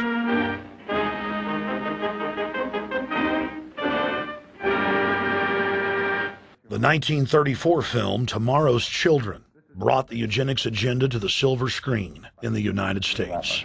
In the case of Miss Mason, I can see no reason for the operation that's been recommended. The girl is perfectly normal. She's hard-working and has a good reputation. Do you know anything about her family background? Oh, yes, Your Honor, I do. There are several other children, aren't there? Yes. What is their condition? One is a cripple. Two others might be classed as feeble-minded. Isn't the oldest son in jail? Oh, yes, I believe so. And knowing all that, you still contend that this girl should be allowed to bring more people like that into the world? She's sound, Your Honor. She's not anything like the rest. Surely she should be given a chance to work out her own salvation. I can't agree with you, Doctor. Suppose she is normal. The chances are that her children will inherit the family taint. Isn't that possible? But, Your Honor, I'm sorry, Doctor. 3 generations of unfit are enough. Petition not allowed. By 1936, Germany had become the world leader in eugenics for taking effective actions to sterilize and euthanize hundreds of thousands of victims. The big 3 of American eugenics, Davenport, Laughlin, and Goethe, were dispatched by the Rockefellers to Germany, where they advised the Nazis on the fine-tuning of their extermination system. With the strong support of the U.S. and England, Germany had gone over the edge, and tens of millions would pay with their lives. At the end of the war, the Allies protected from prosecution the very Nazi scientist that had tortured thousands of people to death. The Nazi brand of eugenics had embarrassed the elites, but they had no intention of stopping their plans. The Allies literally fought with each other over who would get top Nazi eugenicist. It didn't matter if the SS doctors had tortured tens of thousands to death. They were free to go. The Angel of Death, Joseph Mengele, and his boss, Ottmar von Verscher, were not prosecuted, and von Verscher even continued his work in Germany after the war. Eugenicists were angry that their great work had been exposed. They then scrambled to camouflage their agenda. Eugenics Quarterly became Social Biology. The American Birth Control League became Planned Parenthood. New terms like transhumanism, population control, sustainability, conservation, and environmentalism replaced racial hygiene and social Darwinism.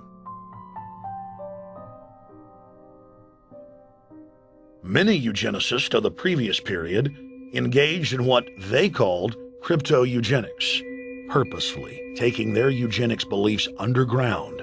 They became highly respected anthropologists, biologists, and geneticists in the post-war world.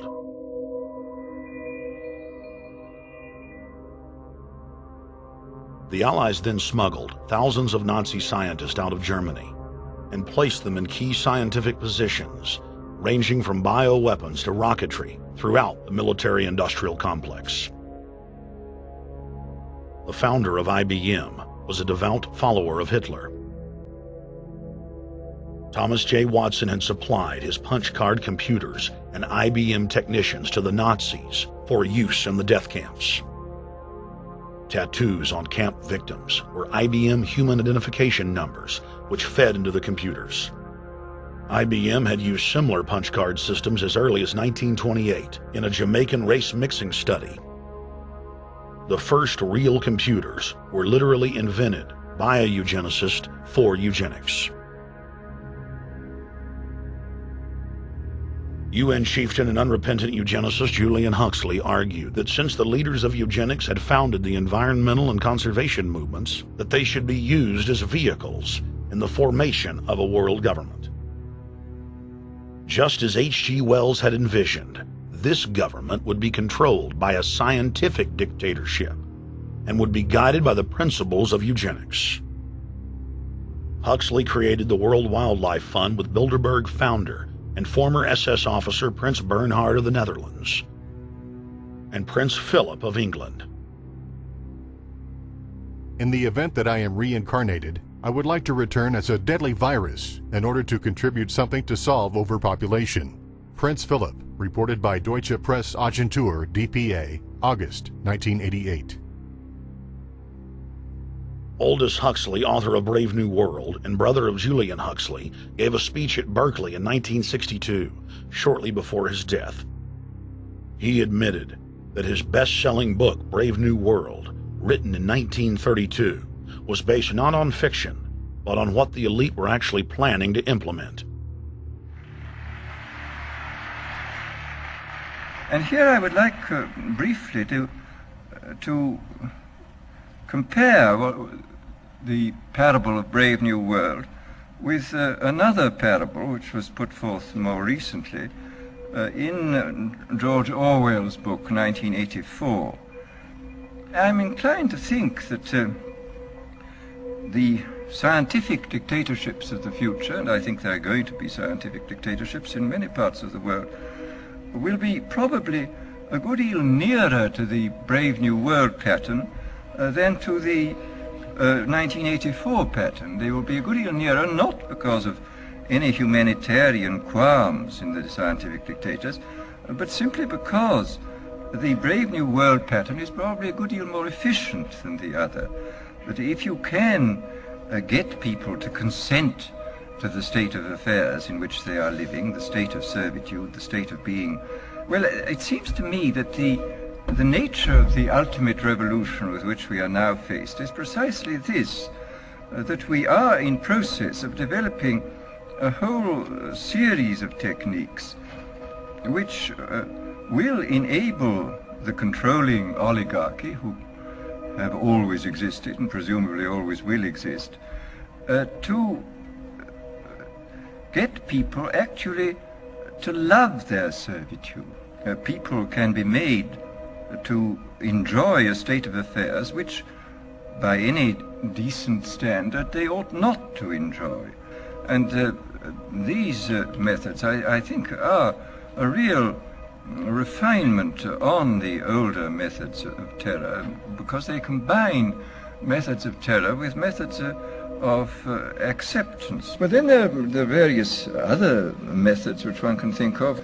There is, for example, the pharmacological method. This was one of the things I talked about in Brave New World.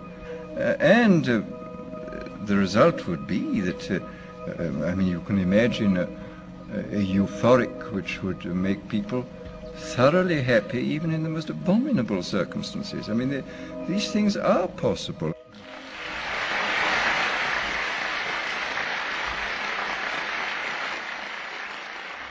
The elite have left a massive wave of destruction behind them as they cold-bloodedly experiment on civilian populations as if we are lab rats.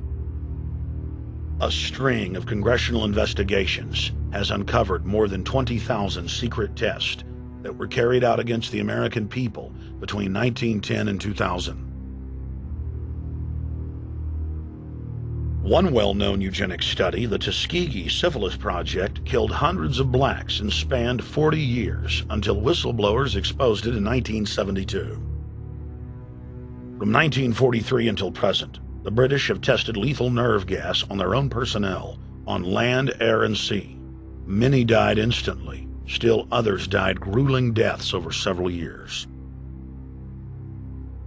The federal government commissioned secret radiation experiments on thousands of non-consenting patients. Hundreds of hospitals in the U.S.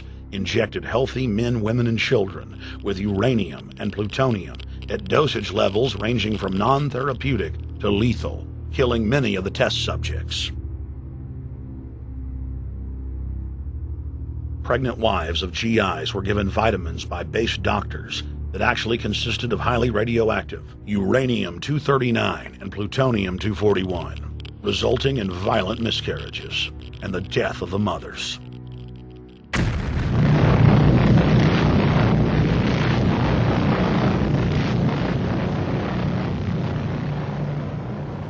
Soldiers, sailors, and Marines were used as guinea pigs in hundreds of atomic and hydrogen bomb tests. Patriotic Americans were radiated side by side with lab animals.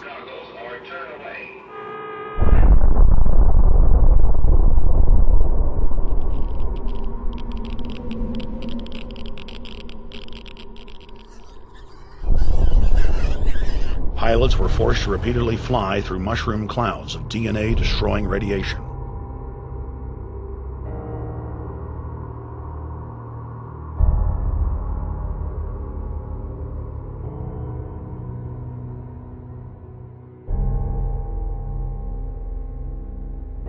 From 1951 to 1961, the U.S. Army paid Israel's health ministry 3 million lira to conduct radiation testing on Sephardic children that immigrated to Israel. The government-run public schools would tell the children that they were going to get a medical checkup and that they were receiving an X-ray.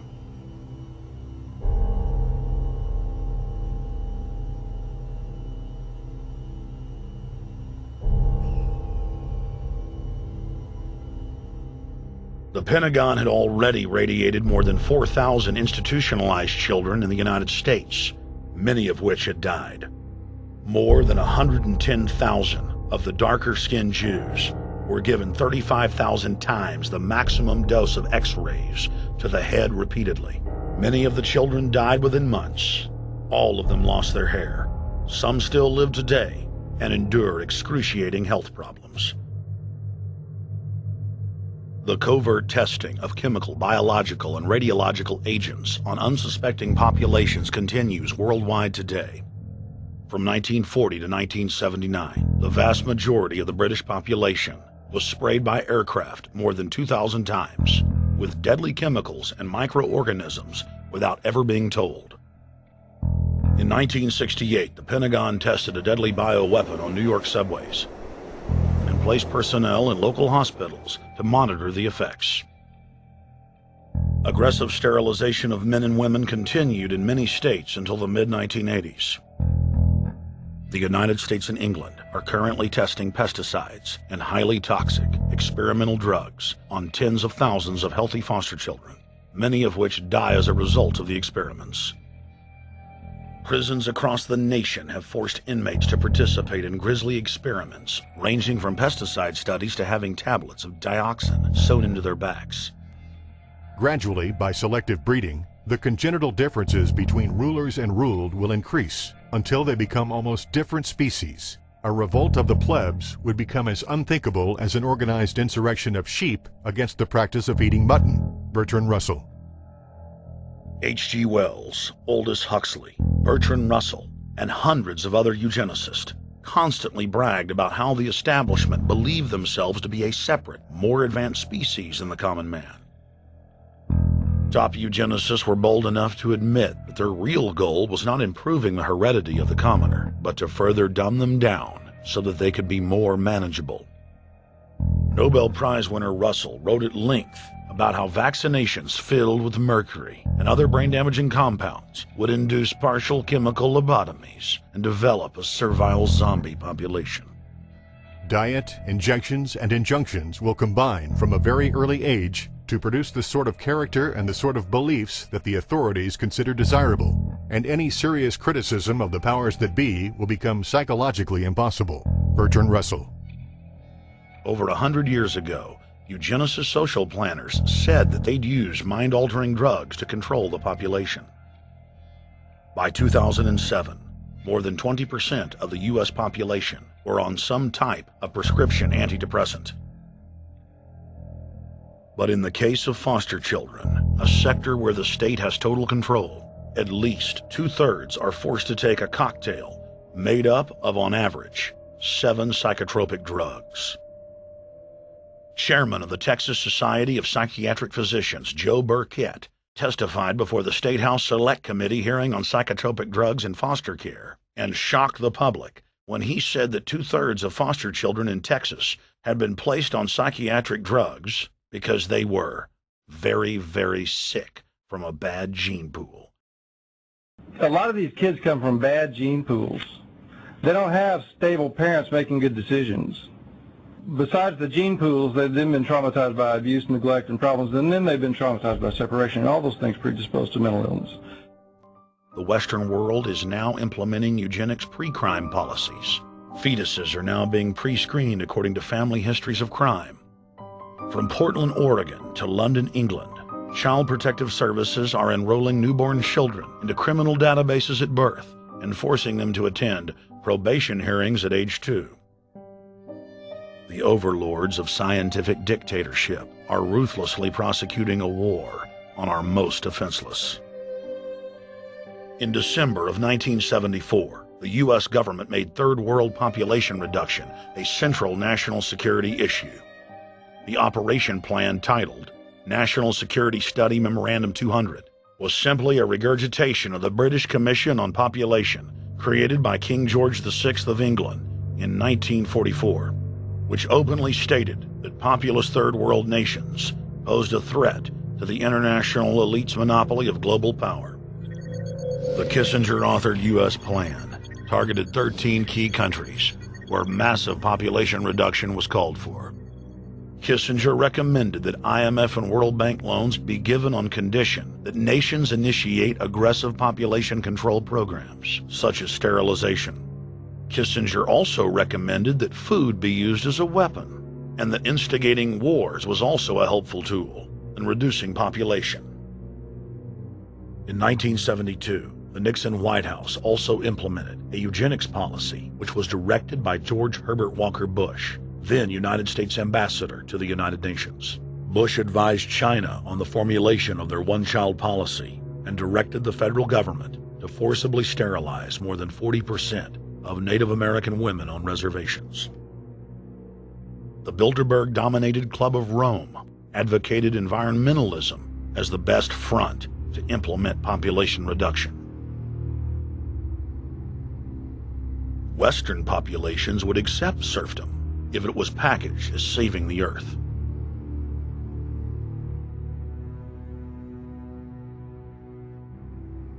Industrialization of Africa, Asia, and Latin America could be blocked. Citizens would more willingly give up their national sovereignty if it were sold as a way to help the planet. The think tank also concocted the peak oil fraud as a way to create artificial scarcity. And the Club of Rome has been aggressively pushing a global carbon tax as a way to fund their planetary government. In the draft copy of the United Nations Global Biodiversity Assessment, it states very clearly that we must reduce the human population from its current level of about 6 billion people down to about 1 billion people. In the 1970s, South Africa developed race-specific bioweapons to target blacks and Asians, and then subsequently sold the technology to Israel in the mid-1980s. In September of 2000, the Project for a New American Century published a document in which Dick Cheney described race-specific bioweapons as politically useful tools. And somebody mentioned, well, why would they want to reduce the human population when that means less money for them? Most people have no idea. They're not after money. They have all the money they need. They're after power. That's their aphrodisiac. The overlords of the New World Order are now aggressively pushing for a worldwide one-child policy. The Chinese one-child policy was phased in gradually. In the 60s, when it began, you only had to pay a tax penalty. Only later did they imprison you if you had more than one child. Now the exact same proposals to penalize couples who have more than one child are being made in the United States, England, and Europe. In the push to reduce global warming, children, according to some, are the new culprits. A think tank in the UK says too many kids are what's making the planet worse, saying large families, anything over 2 children really, should be frowned upon as an environmental no-no, akin to not reusing your plastic bags, driving one of those big gas-guzzling cars, taking long trips overseas. The UK, in fact, has negative growth. I think Canada does too. That still, families in our rich countries shouldn't have more than 2 kids. In 1998, Ted Turner pledged to give more than $1 billion to the United Nations to be spent in the implementation of population reduction policies planet-wide.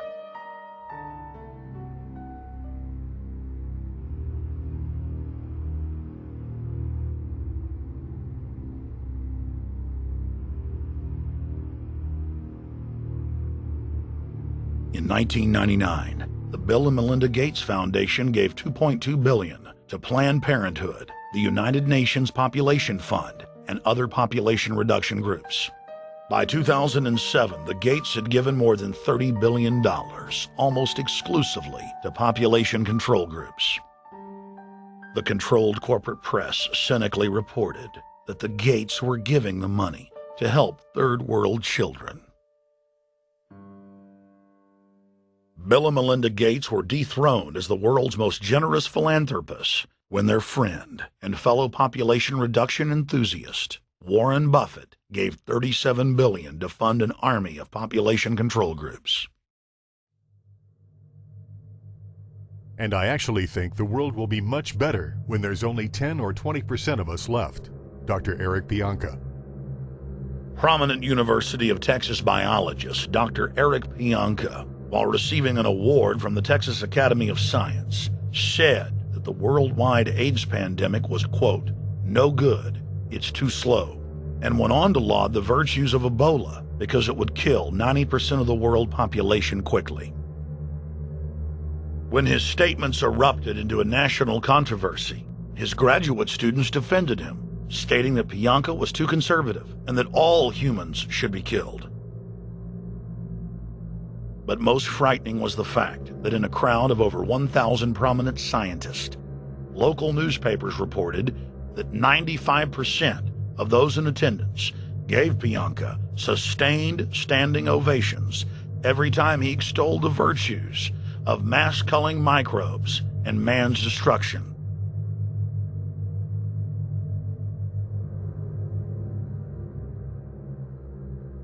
China was able to turn the corner and become the leading world superpower because they have a police state and they are able to force people to stop reproducing. Dr. Eric R. Pianka. The eugenics movement has now shaken off much of its Nazi baggage and is using people's legitimate concern about the environment as a cloak to conceal their real agenda. Everyone wants to breathe clean air and have good water.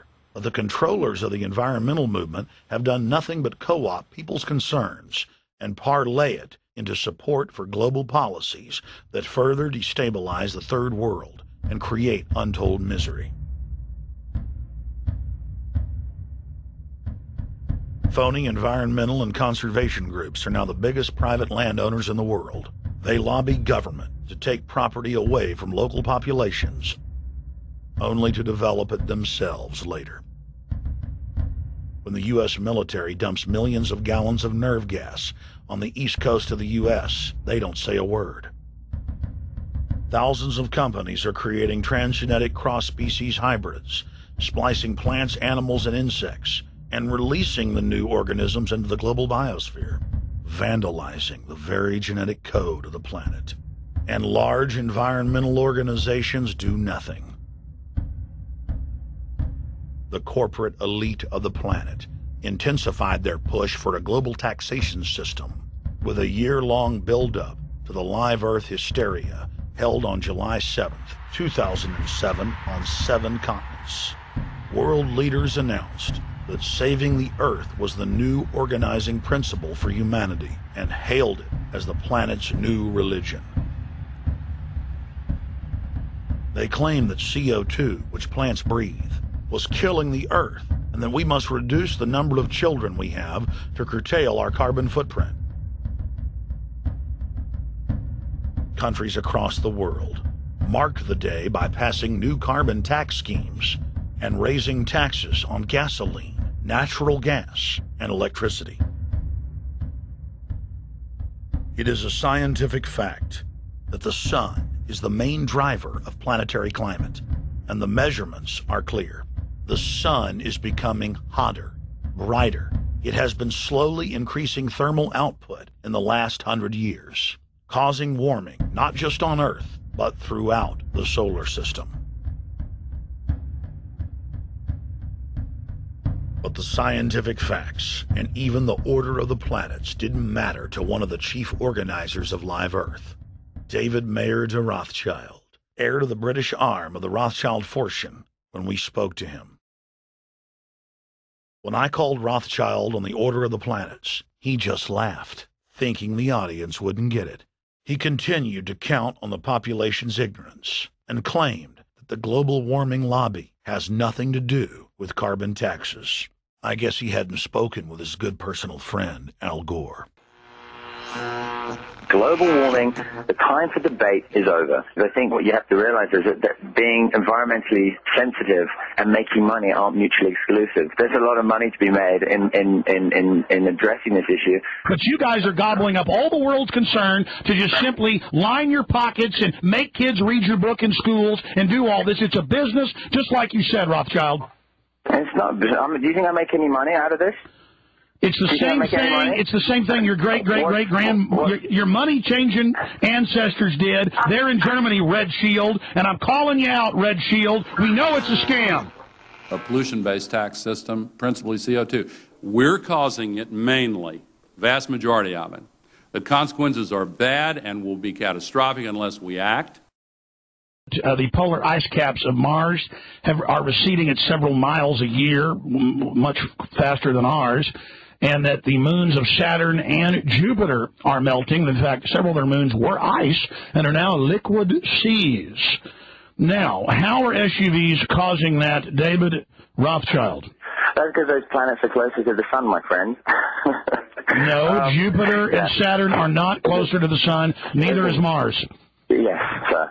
I think you'll find, right, that the very simple matter, and what I wanted to say, and this is my final point, forget your taxation theory, because actually it's not taxation. Put a price on the carbon. A tax is the best way. Cap and trade can also do it. If there were a carbon-based tax, would there be a need for an economy-wide cap and trade system? They are not either or. We can do both. I am in favor of both.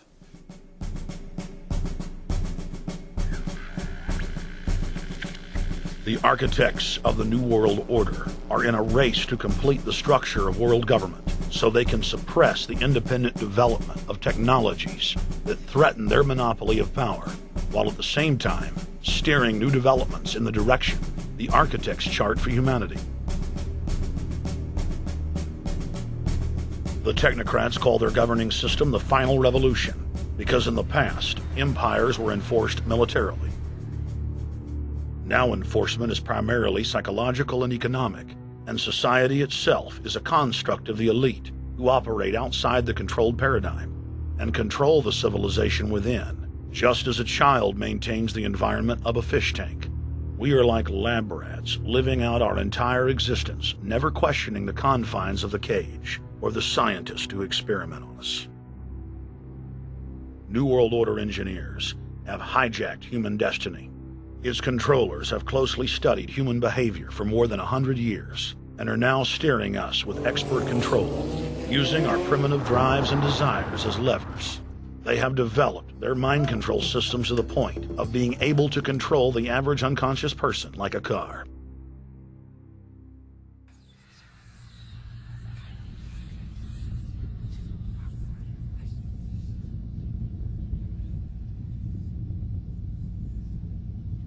Eugenics dominated the 20th century. Its ruthless spirit has now metastasized into the fields of genetics, nanotech, and robotics. But that's not surprising. From their inception, all three disciplines have been dominated by eugenicists. The billionaire founder of Sun Microsystems, Bill Joy, courageously went public in 2000 to warn of a cancerous consensus among the technocratic elite that at best humanity would be completely enslaved by the year 2030, and at worst, mass extermination of everyone but the elite would take place. A who's who of the techno-elite are members of what is known as the transhumanist or post-humanist movement. Many of its adherents see only the beneficial aspects of technology's exponential rise, like bringing sight to the blind, sound to the deaf, and longer life for all. But what many of them don't know is that master eugenicist Julian Huxley founded transhumanism, and that society's controllers openly admit that the new system is designed to progress into absolute tyranny.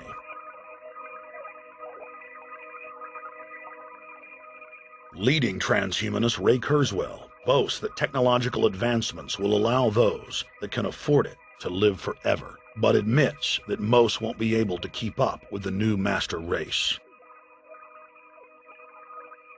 The drive for world government is now all about who will control and have access to radical life extension systems. Biological evolution is too slow for the human species. Over the next few decades, it's going to be left in the dust. Transhumanists believe that they will attain the fountain of youth by merging with technology. Now, it may be within their reach. Decades ago, transhumanists said that if you did not accept augmentation or enhancements, you would no longer be able to get jobs. And now it's happening today. The elite who occupy the commanding heights of digital reality are suicidal nihilists. Suicidal nihilists know that there is no longer any substantive purpose to their willing, but they would always prefer to go on willing than not to act at all. They can very happily ally themselves with the notion of nuclear holocaust or perfect exterminism. Technology has become so powerful in its capacity for destruction that free humanity cannot afford to let psychopathic technocrats with delusions of grandeur repeat the mistakes of their forebears, because it is highly probable that this time they may destroy everything, including themselves in their mad rush for godhood.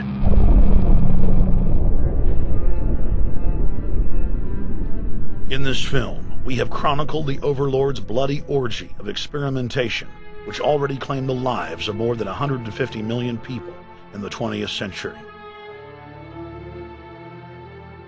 And now, they are promising to deliver an invincible tyranny that will dwarf their past exploits. In the days of World War II, there were sovereign nations and armies to stand against Hitler's final solution. Once world government is in place, no one will be able to stop the New World Order's plans for global population reduction. For those immune to psychological programming, hundreds of FEMA camps have already been built throughout the United States. In their quest for population reduction, no method is off the table. These dark builders intend to release a string of man-made bioweapons plagues, each one worse than the last, while at the same time expanding the police state to enforce an orderly extermination of the population, all in the name of fighting invisible terrorists. And the Georgia Guidestones stand today as a cold testament to the elite's sacred mission. To have a two-class system where the underclass are forced to live as slaves in tiny enclosed cities, while the elite enjoy the land of the earth, evolve into superhumans with the aid of advanced implantable technologies, live eternal lives, and travel throughout the cosmos. This is the promise given to the inner members of the New World Order and the agenda of the Bilderberg Group.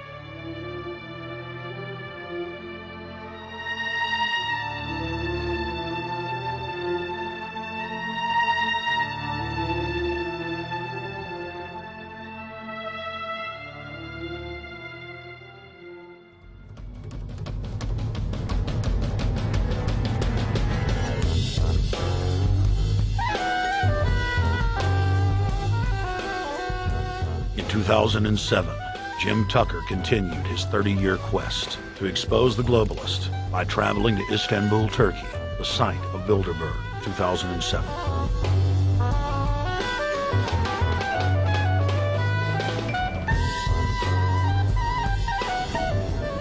Jim Tucker, thank you for coming on, my friend. It's always fun.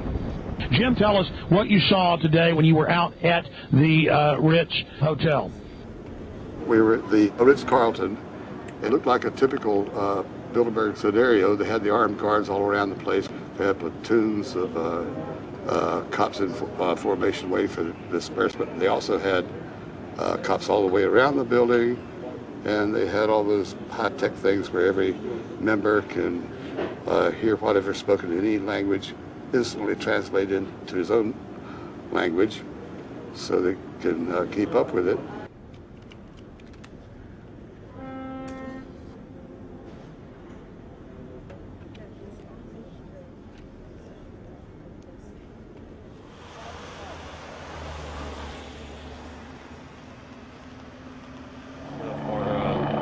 Spotlight did, I'm doing the same thing for American Free Press.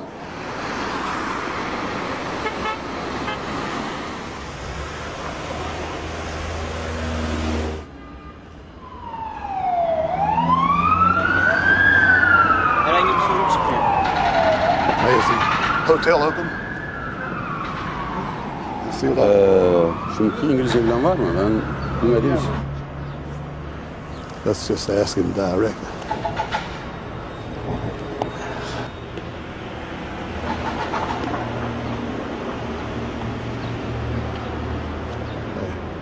Is Bilderberg meeting here this weekend? You can move this way. We had my two personal cops following me today.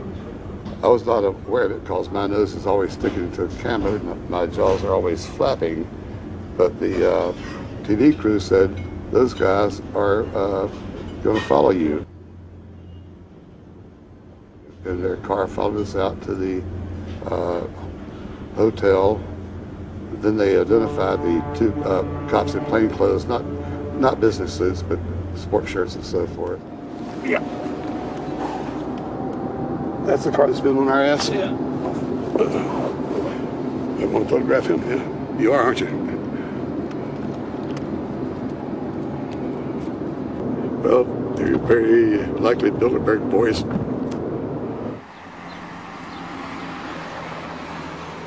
John Elkin, owner of Fiat and a fellow Bilderberger, thought that they could take a stroll off the grounds without being noticed by the commoners.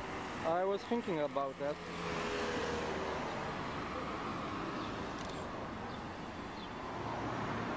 This Bilderberg attendee sneered at our camera.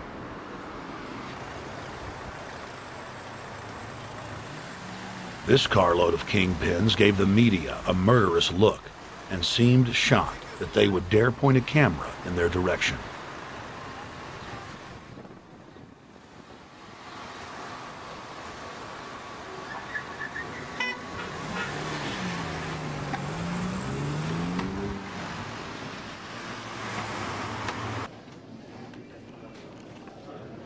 In 2007, the Bilderberg Group received the heaviest global coverage in its history. Jim Tucker witnessed press conferences attended by hundreds of members of the media and a new generation of info warriors, like reporter Paul Dornanu of Romania, are tracking the elite, no matter where they hide. Expunem acest grup Bilderberg. Now, Jim, my governor, Rick Perry, it's in the front of the Dallas Morning News. The headline reads, Texas Governor Rick Perry to attend Bilderberg. What does it mean to have the governor of Texas in the Dallas Morning News just admitting he's going to Bilderberg Group? It means he's a potential president, even as the obscure governor of Arkansas, Bill Clinton, lost his virginity at the Bilderberg meeting in Baden-Baden, Germany in 1991. Then he's elected president the following year. Now, if he goes nowhere in a run for the White House in the years ahead, they'll drop him like an old shoe. They do that often. But officially, Bilderberg considers Governor Rick Perry a potential president of the United States. Yes, it's a violation of the Logan Act, for which Bill Clinton's White House was fined $300,000, which means the taxpayers paid it. When Perry returned to Texas from Istanbul, we were determined to hold him accountable for his treasonous actions.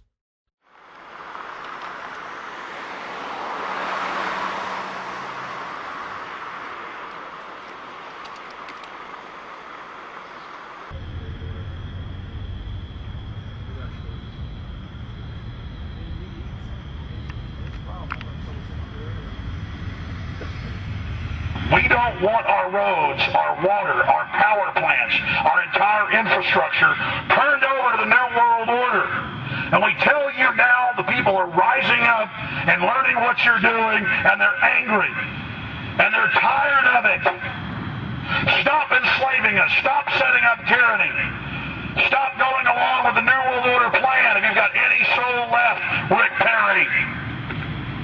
The First Amendment still exists, Perry, and we're back here again tonight telling you we're not going to put up with it. Long live the Republic!